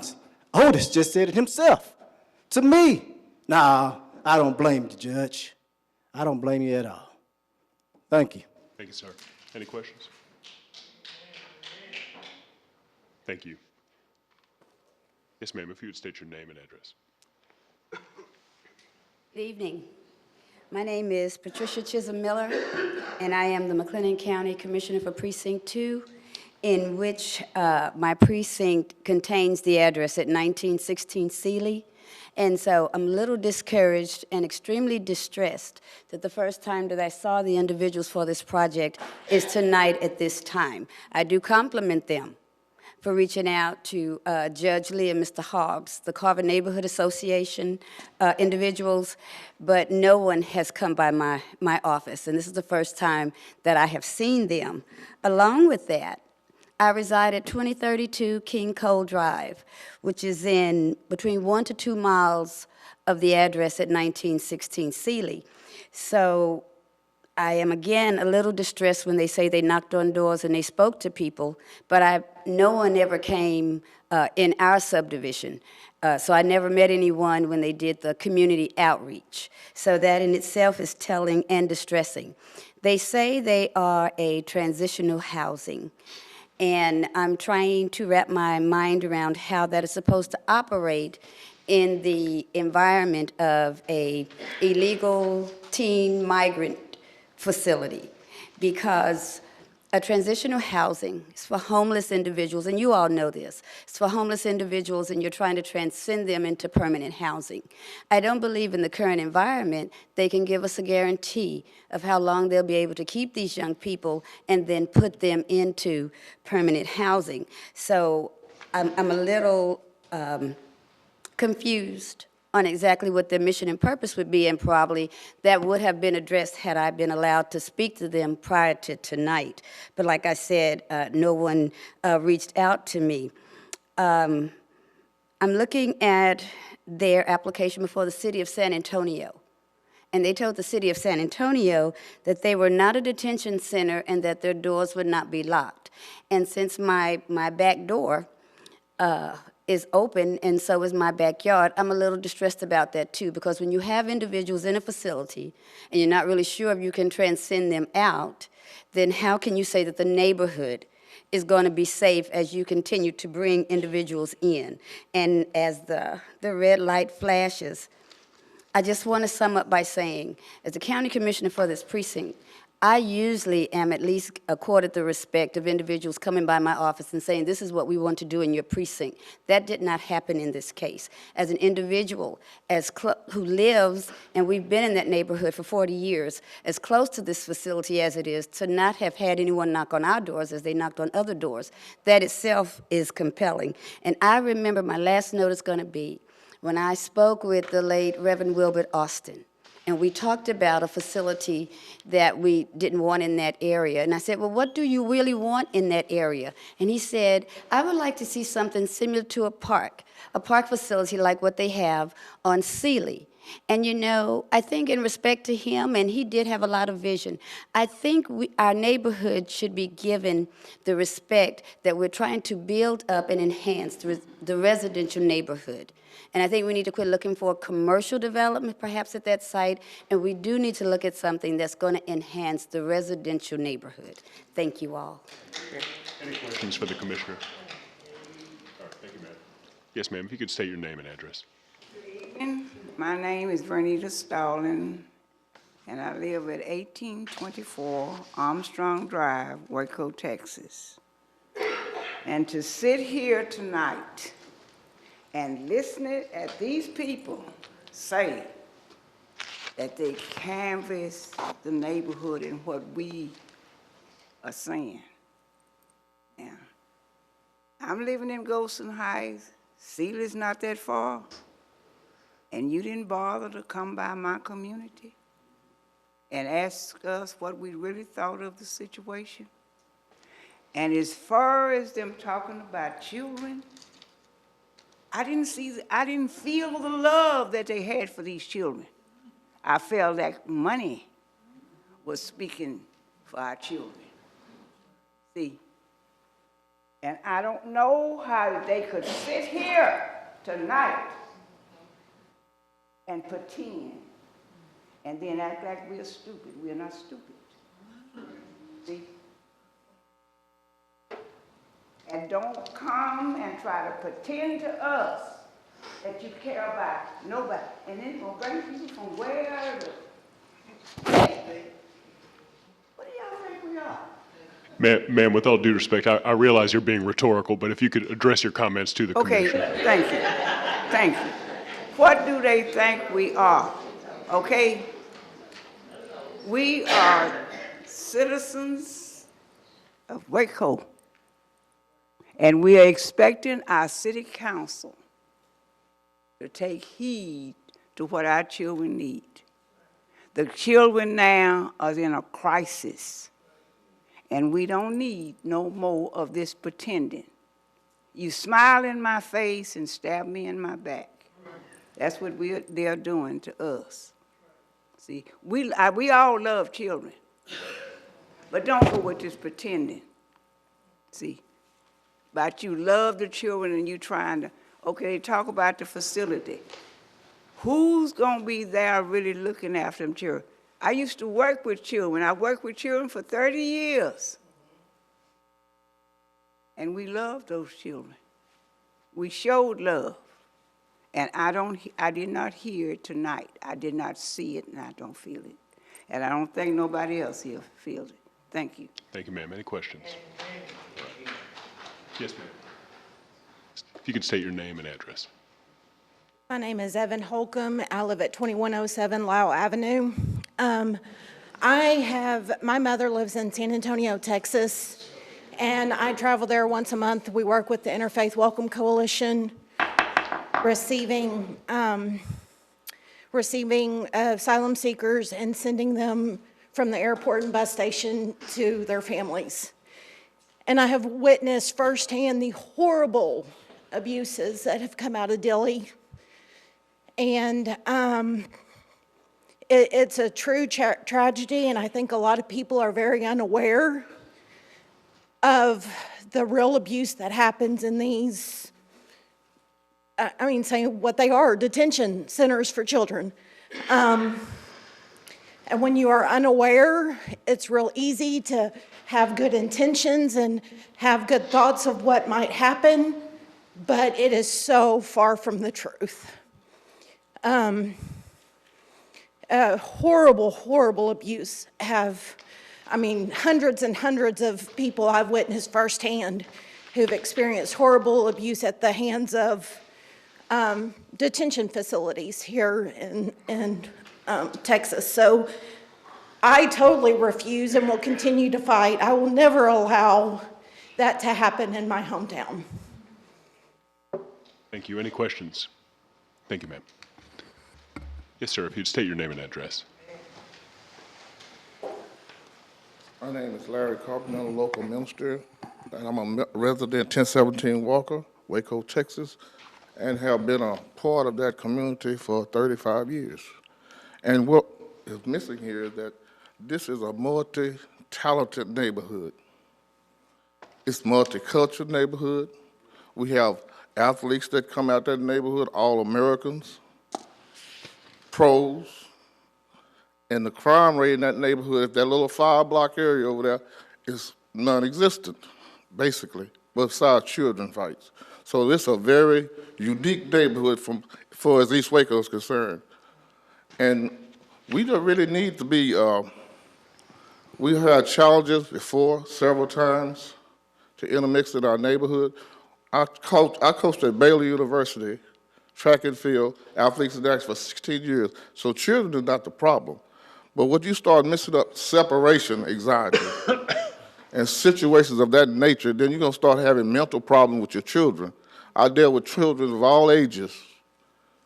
And you know, when you separate a child from his parent, not only educational, but you first got to deal with the mental aspect of that child. You got to create an environment of love and concern before you can even talk about education and health. Education is the least of those. And I just want to take a moment to say this, that neighborhood over there is an awesome neighborhood. And I think what we need to do is leave that neighborhood alone. In the future, you know, this is the first time they wanted to put at-risk people over there that were sexual offenders. Well, we got kids all over that neighborhood. We got 75 or 80 kids that's under 12 years old. And we don't need it. We already have an MHR facility. We don't need any more attacks over there. I mean, if you look at the police report, there's very little crime in that neighborhood because we're a family over there. That's all I have to say. Thank you, sir. Any questions? All right. Yes, sir. If you could state your name and address. My name is Enoch Hernandez. I'm the husband of Grecia Chavira, and I am too an immigrant. I was brought to the U.S. when I was 13. My mom and I crossed the border, the river, floating on a tire, whatever they're called, and I came here I am now 32. I've been here over 20 years or 20 years. And I came here to a community that embraced me and helped me grow to the citizen I am now. We live on Colcord Avenue. We pay our taxes. We do our things. We help out the community. I serve as a worship leader at Annual Community Church. And I know for a fact that our leaders at the church would be for helping out these children, but not to help out this man who have no idea of how Waco is or what goes on in Waco, not helping them just make more money than what they have now, because that's all they're after, and that's very clear already. That's been very clear. If I heard one of them saying that even a church was for it and was willing to help out. Yes, of course, they're willing to help out the children because we want to help out the children, and we want them to become good citizens. We want them to not be traumatized and grow up to be what we fear the most. And I just gotta say, I mean, just look at me, Jason. I know you from church, and he can testify that of the citizen that I've become, and I can testify that I became who I am not because they separated me from my parents or because they put me in a detention center when I was little. Thank you, sir. Any questions? All right, thank you. Yes, sir, if you'd state your name and address. My name is Cecil McDowell. I'm at 2036 King Cove Drive, Waco, Texas. I had a hearing problem trying to hear what they were saying when they were speaking. The speaker wasn't going back to the back. Maybe that was a reason. The mic was up like this. So sometimes you have to hide the truth. And each one who spoke against this, the question I asked myself, how many centers do they have like this in your neighborhood? How many do they have down the street from you? But you look at East Waco, they putting it there.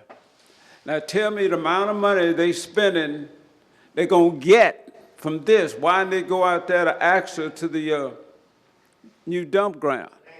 But no, we want to come to East Waco where we want to disturb the neighborhood. I live there, I work there, and I'm there. I asked a number of people, what would you think if a senator come over here without telling people what is really going on?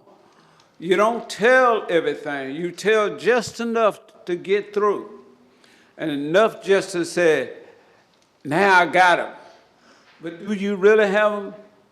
But now we have to look at it a different way.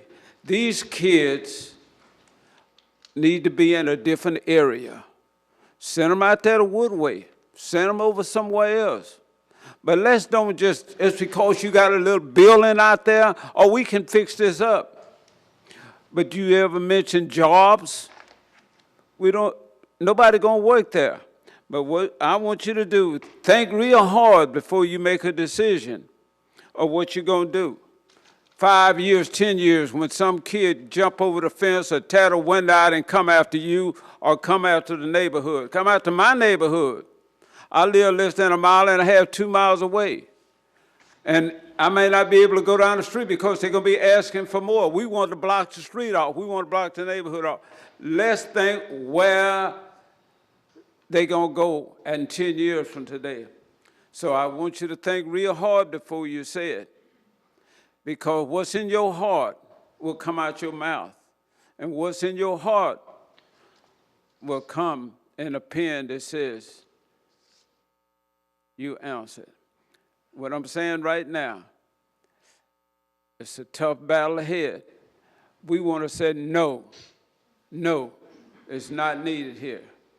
Think, and when you want something from now on, anything in the neighborhood, you got to talk about it. You can't hide. The devil hides from things. He don't come into your heart. That's all I have to say. Thank you very much. Any questions? Thank you, sir. Yes, ma'am, if you could just state your name and address.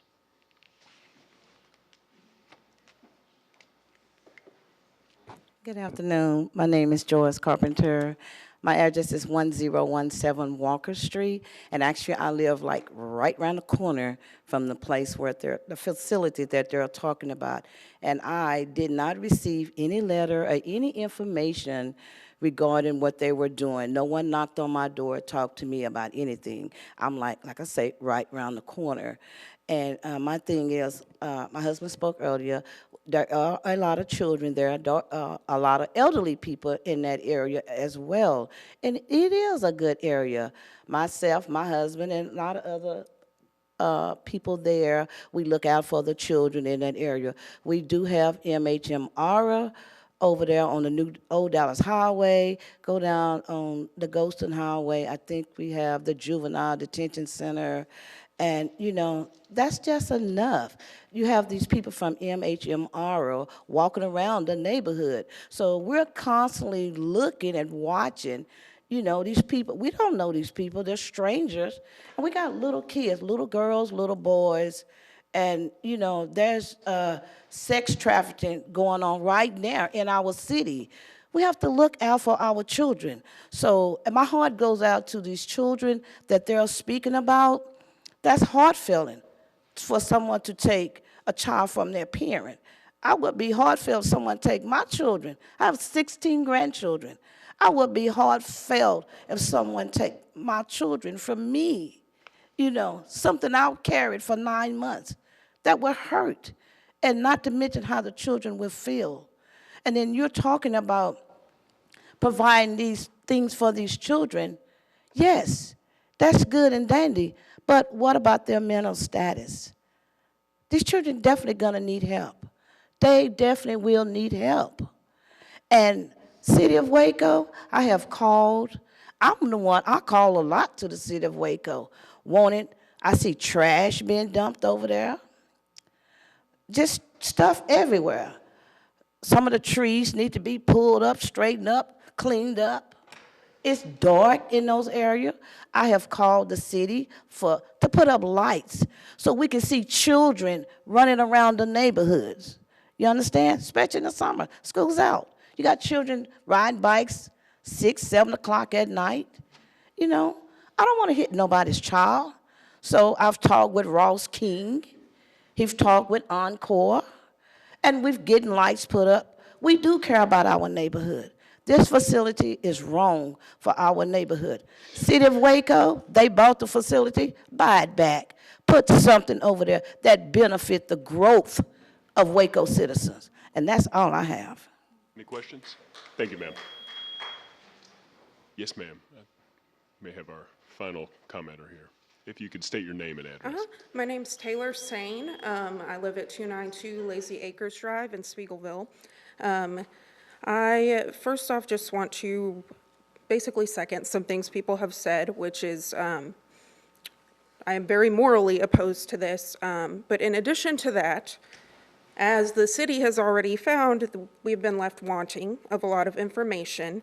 And not only what was said originally, but every question that was asked of the proponents tonight, I did not feel was answered to anyone's satisfaction. And then on top of that, the last thing is when people talk about the profits that were spoken of earlier, the economic benefits to our community, I feel that we need to hear about the economic benefits to those individuals who are bringing that here, who are standing to prosper, possibly more than the community. So I just think that we need to look at what the real motives are here and who really stands to benefit. Okay. Any questions? Thank you. Yes, ma'am. You can state your name and address. My name is Krista Eads. I live at 321 Bowie Lane in Hewitt, Texas. I work here in Waco. I come before you today to strongly oppose this proposition. Some things that I took some serious note on was the fact that 7 people came to this podium to speak in favor. 5 of those 7 people have an economic interest in what's happening, and I find that severely disturbing. I don't have an economic interest in being here tonight. Actually, my job relies on the need for individuals with a need for immigration services. However, I am overwhelmed. I am one of 3 bilingual nonprofit immigration service providers here in Waco. My supervisor, you've already met, is the only bilingual full-time immigration attorney in Waco, and I'm accompanied by another colleague who is bilingual, and we're both accredited to practice law. That does not mean that we have the capacity to take on these 88 children.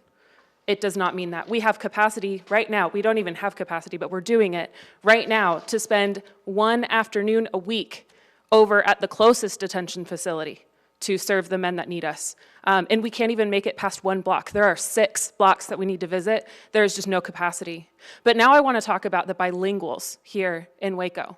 There aren't that many bilingual people in the room talking about this initiative. That bothers me. There are a lot of bilingual people in Waco, but the monolingual people in Waco are already seeing the problem with this. So I have experienced firsthand the demand for me in the job market here in Waco, right?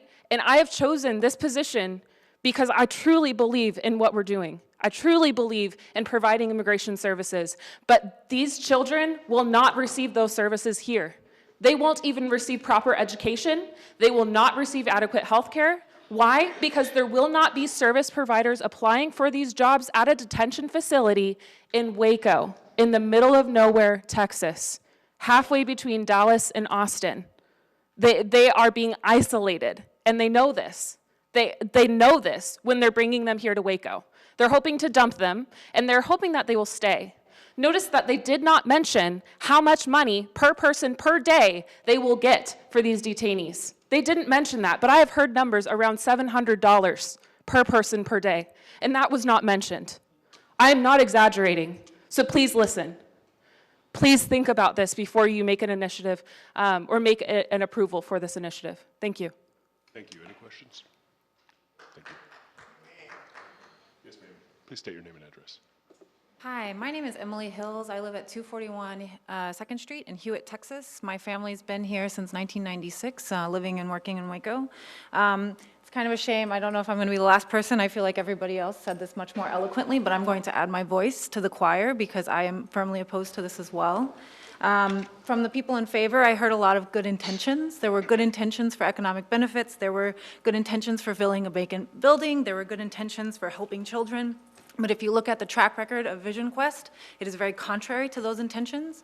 And I think that you can find, tonight alone, you heard really great ideas for what you could do for adding economic benefits to the community. You don't need to have a detention center for refugee children. Vision Quest has a history of abusing children. This system has a history, not even a history, it's currently reality as we speak, of separating families and causing real trauma to people's lives. And Waco does not want to be a part of that. San Antonio didn't want to be a part of that. LA is fighting it. Waco does not want to be in the news again for something else like this. Wacoans, of all places, don't want to be a part of this track record of child abuse. Yeah, I hope I could have helped a little bit. Okay, thank you. Okay. Now.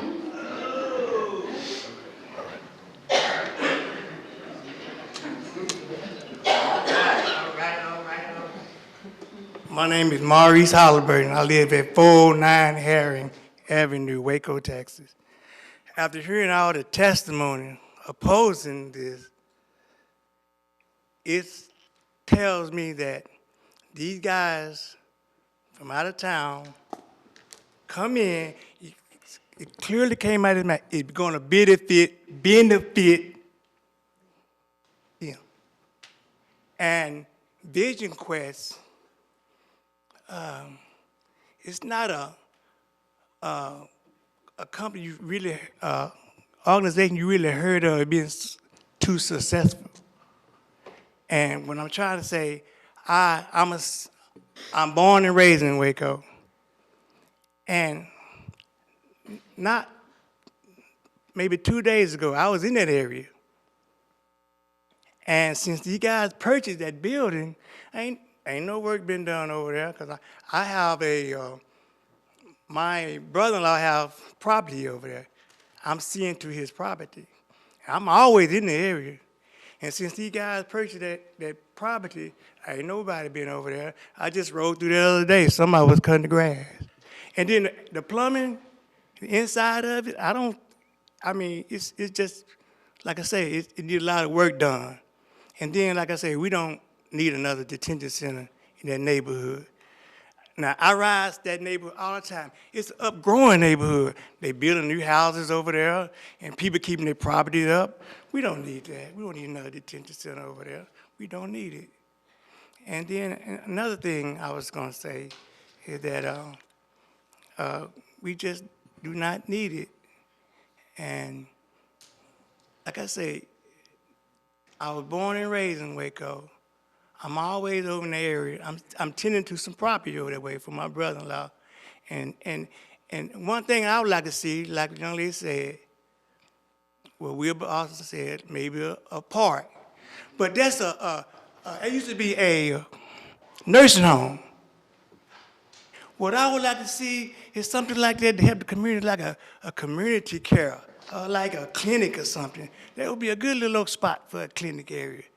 We don't have no kind of health clinic over in that area. We need something. If they would thought like putting like a health care center, like emergency room, perfect spot. Cause the facility was a nursing home and it's built for that. And I'm just saying, you know, just being in that area a lot, taking care of some property over there, and listening to all the testimony. I think it's appropriate that we oppose this detention center that they requested, because we don't need that. We need to build that community. That community is coming up, and they building new homes over there, and that building is fit for a healthcare center, like emergency room. If you, like I say. Okay, sir, if you can just, we're definitely getting the point, and you're out of time. If you want to just kind of encapsulate that in a sentence or two. Okay, but what I'm saying, you kind of understand where I'm going with it. We do. Okay, thank you. Thank you so much. For speakers, the applicant has a chance for a 3-minute rebuttal. Oh. Sir, did you speak to us already, sir? I did, but I just want to do one thing. I want to thank you all for recommending that it not be placed in East Waco. Thank you. All right, thank you, sir. You only get one bite at the apple here. All right. Now, it's the applicant's turn to do a 3-minute rebuttal.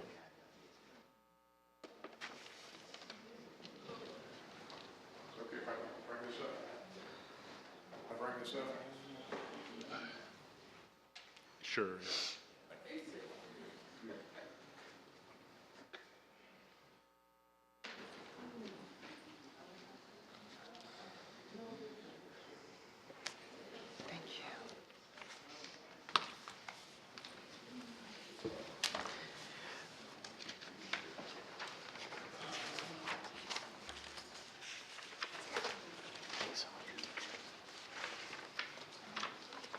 I'll speak to a couple of things as you look through that. Really, the two things in there I really want you to pay attention to are the two letters that are in there. One from one of the contractors I contract with here in Texas and have for about 7 years now, and one from the foster care programs I run in Fort Worth. I need to say that, you know, for 39 years, I've given my life to working with children.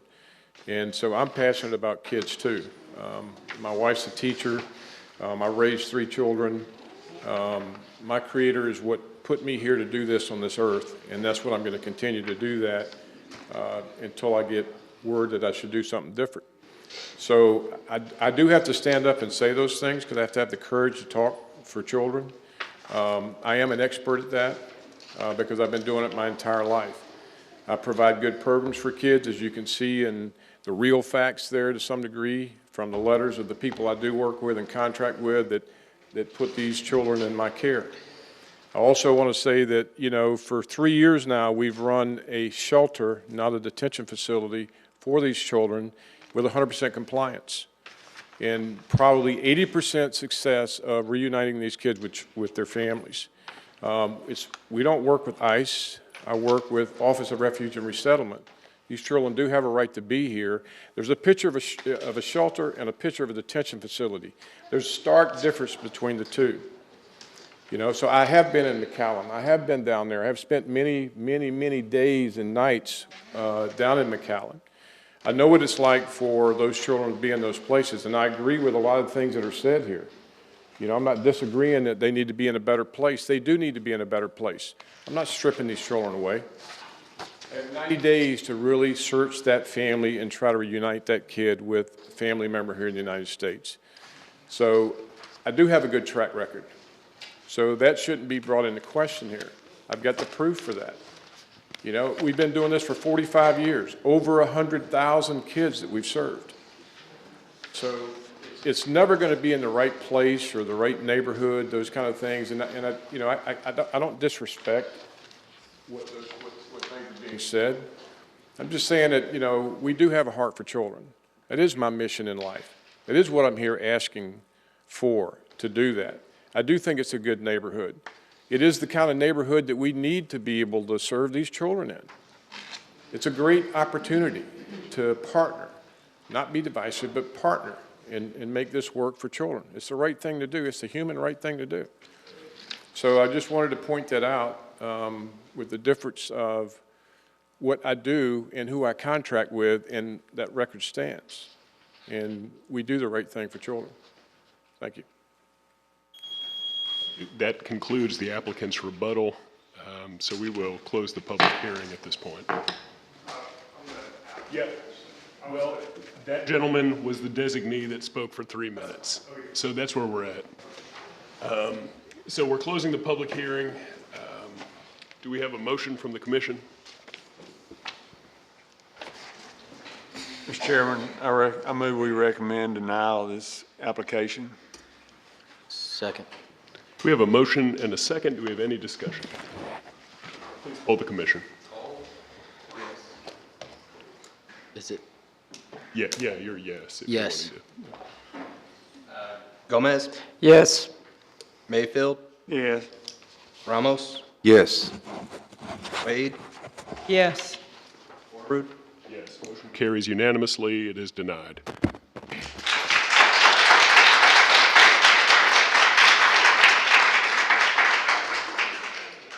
And Mr. Chair, just to clarify for all the people here that were here for this case, there will be another public hearing with the City Council on February 18th on this item. Because of the Plan Commission recommendation for disapproval, it will require a supermajority of the council to approve that case. But there will be, this is not the final decision, this is a recommendation to the City Council.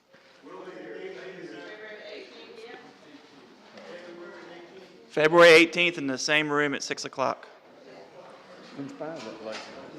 We'll give this audience some time to resettle and poor choice of words. Yes.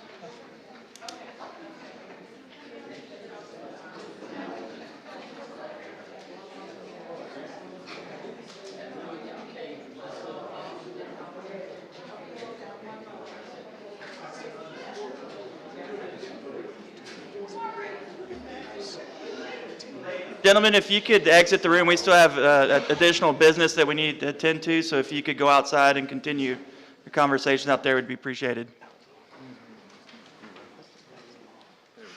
All right, we'll call case 11 at Z-20-7, Steve McLaughlin, 1401 Franklin Avenue. Yes, sir. Mr. Chair, members of the commission, this is a public hearing on request from Steve McLaughlin at property located at 1401 Franklin Avenue to rezone from C3 to C4. We mailed out 12 notices and had 0 return. Planning Services recommends approval of the request to change zoning based on the following findings. 1, the proposed zoning is conformance with the land use component of the comprehensive plan and the Imagine Waco plan for greater downtown. 2, the existing public infrastructure is adequate to provide for uses allowed in the C4 zoning district. 3, the area has been transitioning from industrial and commercial uses to commercial mixed uses. And 4, there is C4 zoning in the vicinity of the subject property. Yes, sir, if you'd state your name and address. Steve McLaughlin, and I own the property at 1401 Franklin. And I'll entertain any questions you have about this request.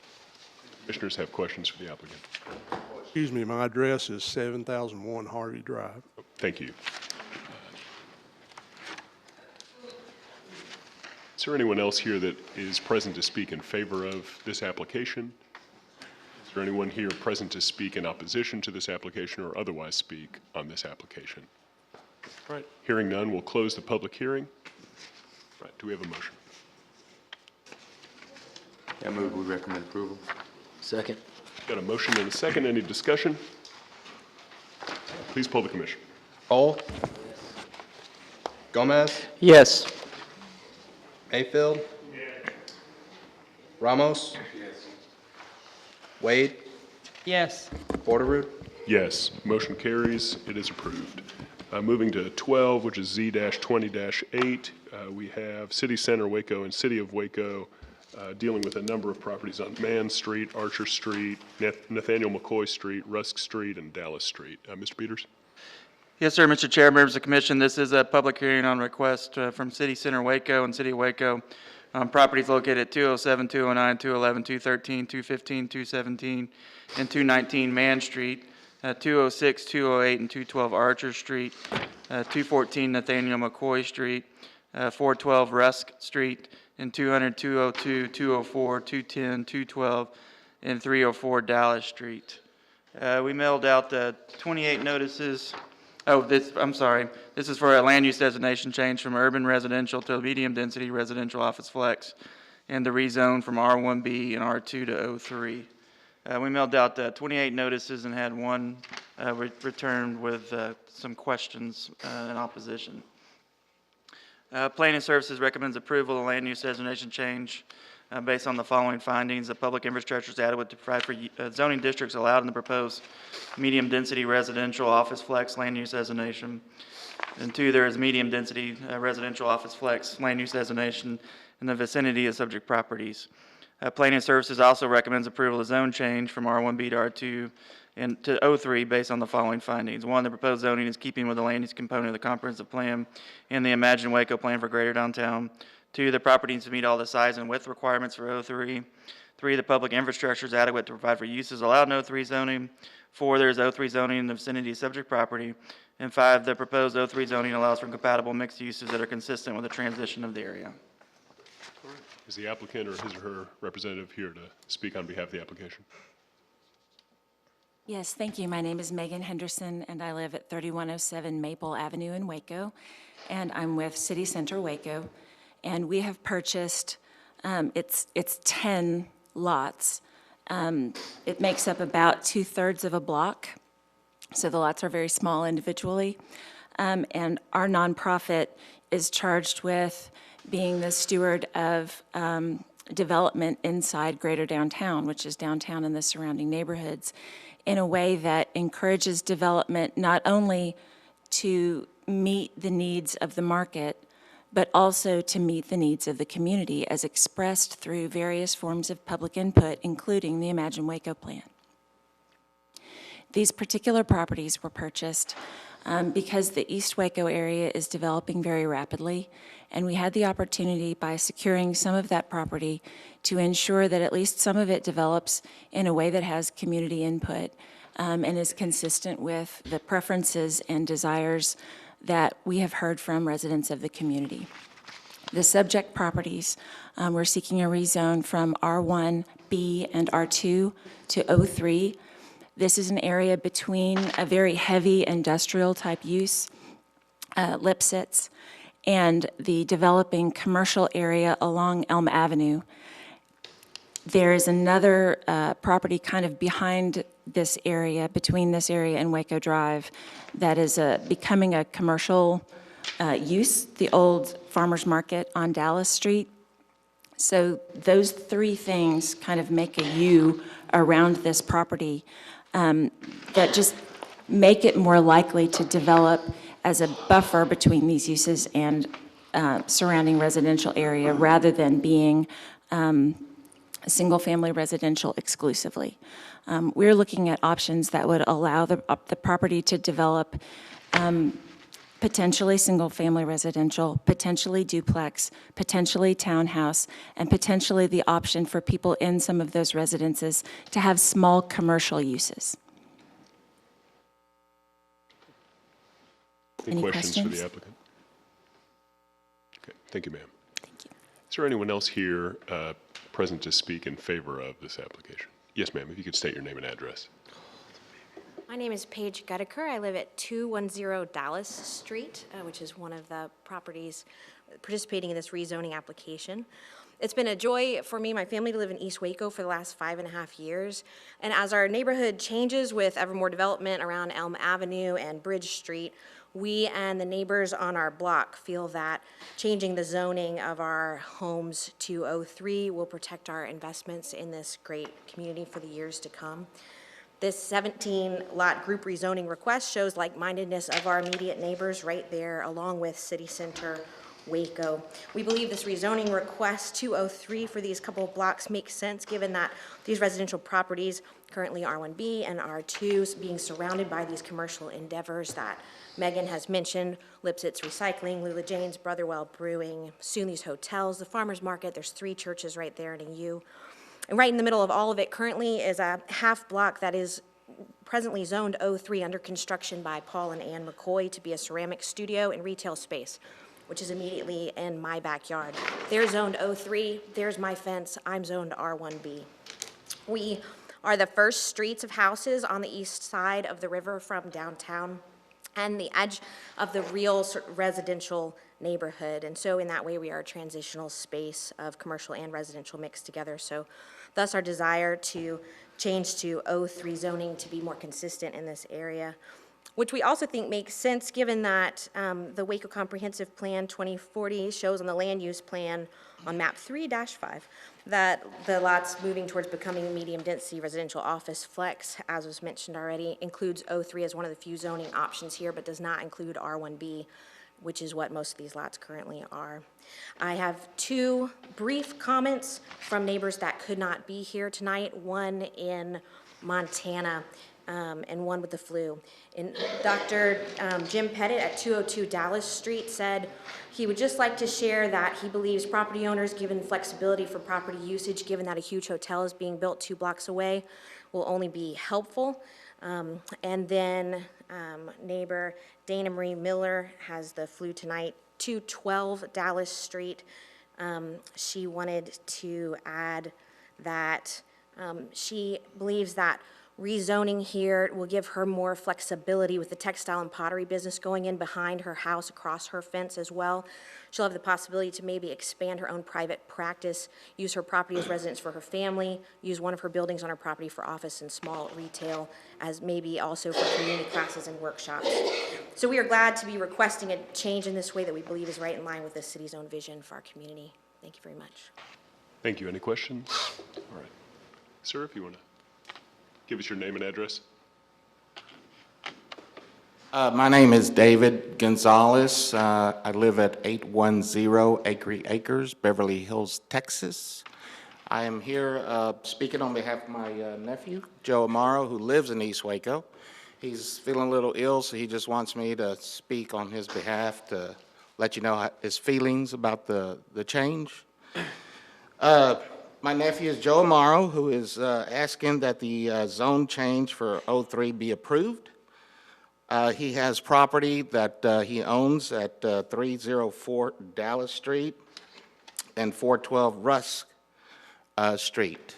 My nephew Joe, at this time, has no plan to build or on the property or to sell it, but wants it to be known that he is all in for the changes going on around him.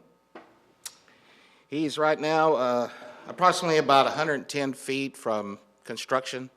Just across the street from him, he sees all the other construction going on, the hotel developments and like the marketplace going on. So he's like all for it. The family has lived there for 50, 60 years. But he's all in. So revitalization of East Waco is impacting him, and he gets about a call a month from people wanting to buy his property, as many people that live in the area are getting. So just to reiterate, he's all in for the growth in the area, and that's why he hopes you approve the zone change. Thank you, sir. Any questions? I still have a minute. Oh, I'm sorry. I'm just All right. Yes, ma'am. Here to speak in favor of. You could state your name. If you could state your name and address. Jeanette Bell, President of the Northeast Riverside Neighborhood Association, 228 Spring Street, Waco, Texas, 76704. And we are in favor of the rezoning. What I've discovered is that a lot of the zoning we have now is outdated. It promotes a lot of lower density, and we're ready for growth and change, and we need the rezoning because if it's properly integrated, and it will allow for appreciation for placemaking and aging in place.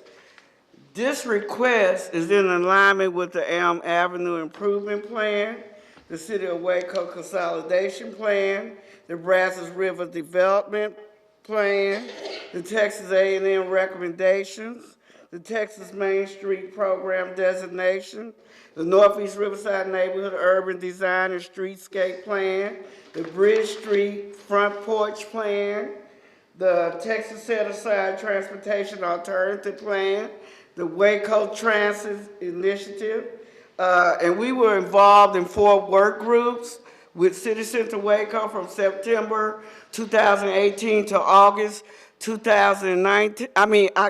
2019. We met 3 or 4 times a month from that time length, and we were discussing the different zoning and overlays. And this is nothing new to us.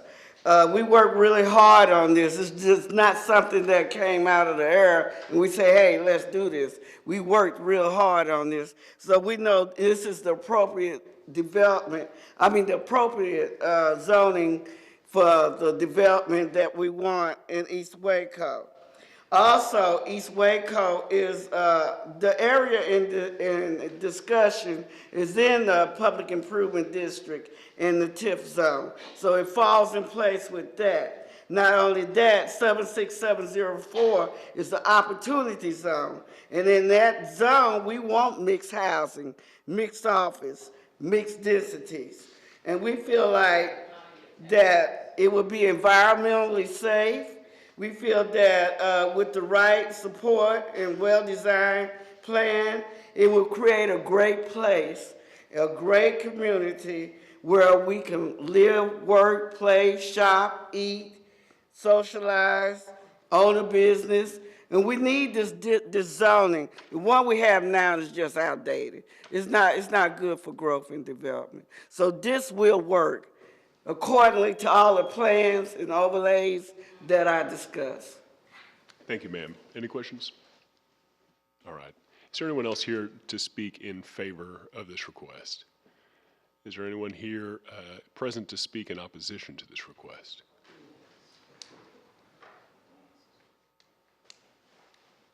Yes, ma'am. If you could state your name and address. My name is Billy Scott, and my mother owns a house at 502 Rusk. And I'm here to speak against it and on behalf of the elders, because to me, this is only gonna put them in a higher tax bracket and raise their taxes and eventually run them out of the neighborhood. I'm all for them fixing up Elm Street, but then now they're coming into the residential area. And yeah, it could use some upgrading, but we still have to think about our elders, because this is putting them in a higher tax bracket. And with all these new zonings, I'm sure it's gonna be higher taxes, and ain't nobody looking at that. But the elderly still have to be able to afford their housing. Yes, ma'am. That's pretty much all I have to say. Okay. Any questions? Okay. Is there anyone else here to speak in opposition? Okay. Hearing none, we will close the public hearing in this matter. Do we have a motion? Move for approval based on the findings and recommendations of staff. Second. A motion and a second. Do we have any discussion among the commission? All right, please poll the commission. Cole? Yes. Gomez? Yes. Mayfield? Yes. Ramos? Yes. Wade? Yes. Porterud? Yes.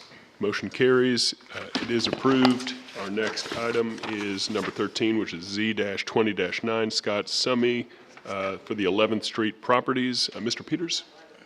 Yes, sir. Mr. Chair, members of the commission, this is a public hearing on request from Scott Summy for property located at 2114 and 2116 South 11th Street to rezone from C5 to O2. We mailed out 13 notices on this one and had 0 return.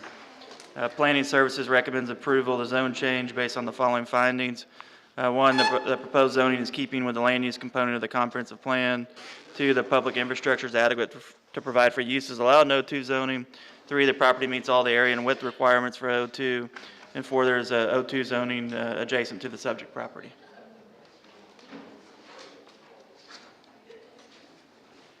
Is the applicant or his or her representative present to speak? Yes, sir. Should you please state your name and address? My name's Kent Garbett. I live at 1133 Castle Bluff Circle, Waco. I'm representing the Summy family and also the contractor on the project. Do I have any questions? Does anyone have any questions for this gentleman? Is there anyone else here to speak in favor of this application? Is there anyone here to speak in opposition to this application? Seeing none, we will close the public hearing. Do we have a motion? Yeah, based upon the staff's finding of keeping with the land use component of the comprehensive plan, I move to recommend approval. Second. We have a motion and a second. Do we have any discussion? Please poll the commission. Cole? Yes. Gomez? Yes. Mayfield? Yes. Ramos? Yes. Wade? Yes. Porterud? Yes. Motion carries. It is approved. Moving now to number 14, which is Z-20-10 Nickel Road Capital LLC for the properties on Columbus Avenue. Mr. Peters? Yes, sir. Mr. Chair, members of the commission, this is a public hearing request from Nickel Road Capital LLC. Properties located at 2116 through 2122 Columbus Avenue to rezone from O3 to O2. We mailed out 21 notices and 0 return. Planning Services recommends approval of zone change based on the following findings. 1, the proposed zoning is keeping with the land use component of the comprehensive plan and the Imagine Waco, a plan for greater downtown. 2, the public infrastructure is adequate to provide for uses allowed in O2 zoning. 3, the property meets all the area and width requirements for O2 zoning. And 4, there is O2 zoning across to and adjacent to the subject property. Right. Is the applicant or his or her representative present to speak on behalf of the application? Is there anyone here present to speak in any way on this application? Seeing none, we will close the public hearing. Do we have a motion? Motion to approve based on staff recommendation. Second. All right. We have a motion and a second. Do we have any discussion? Please poll the commission. Cole? Yes. Gomez? Yes. Mayfield? Yes. Ramos? Yes. Wade? Yes.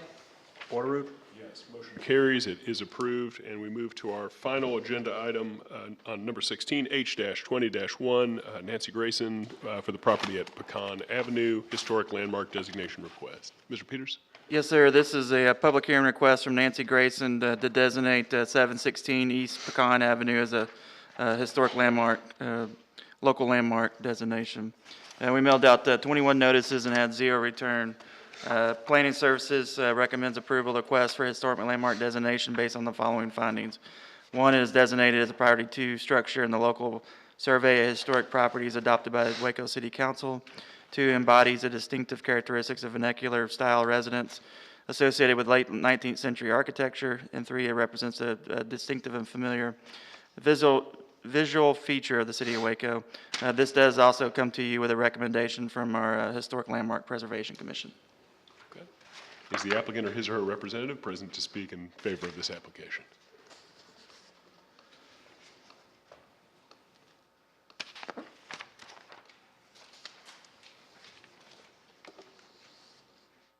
I'm Nancy Grayson, 406 Elm, 200 Dallas Street, and 716 Pecan. I don't need to tell you, it's 130 years old. I'm just here to defend if you have any questions. It's a remarkable single-wall construction house, the only one they found in Waco. And we had no idea when the guy came to us and wanted us to buy it and said he had no keys and couldn't let us in, so we didn't know what we were getting. But we're happy to have it, and we'll fix it up, and we hope a family will live there. Thank you. Any questions about this property or this request? All right, thank you. Anyone else here to speak in favor of this application?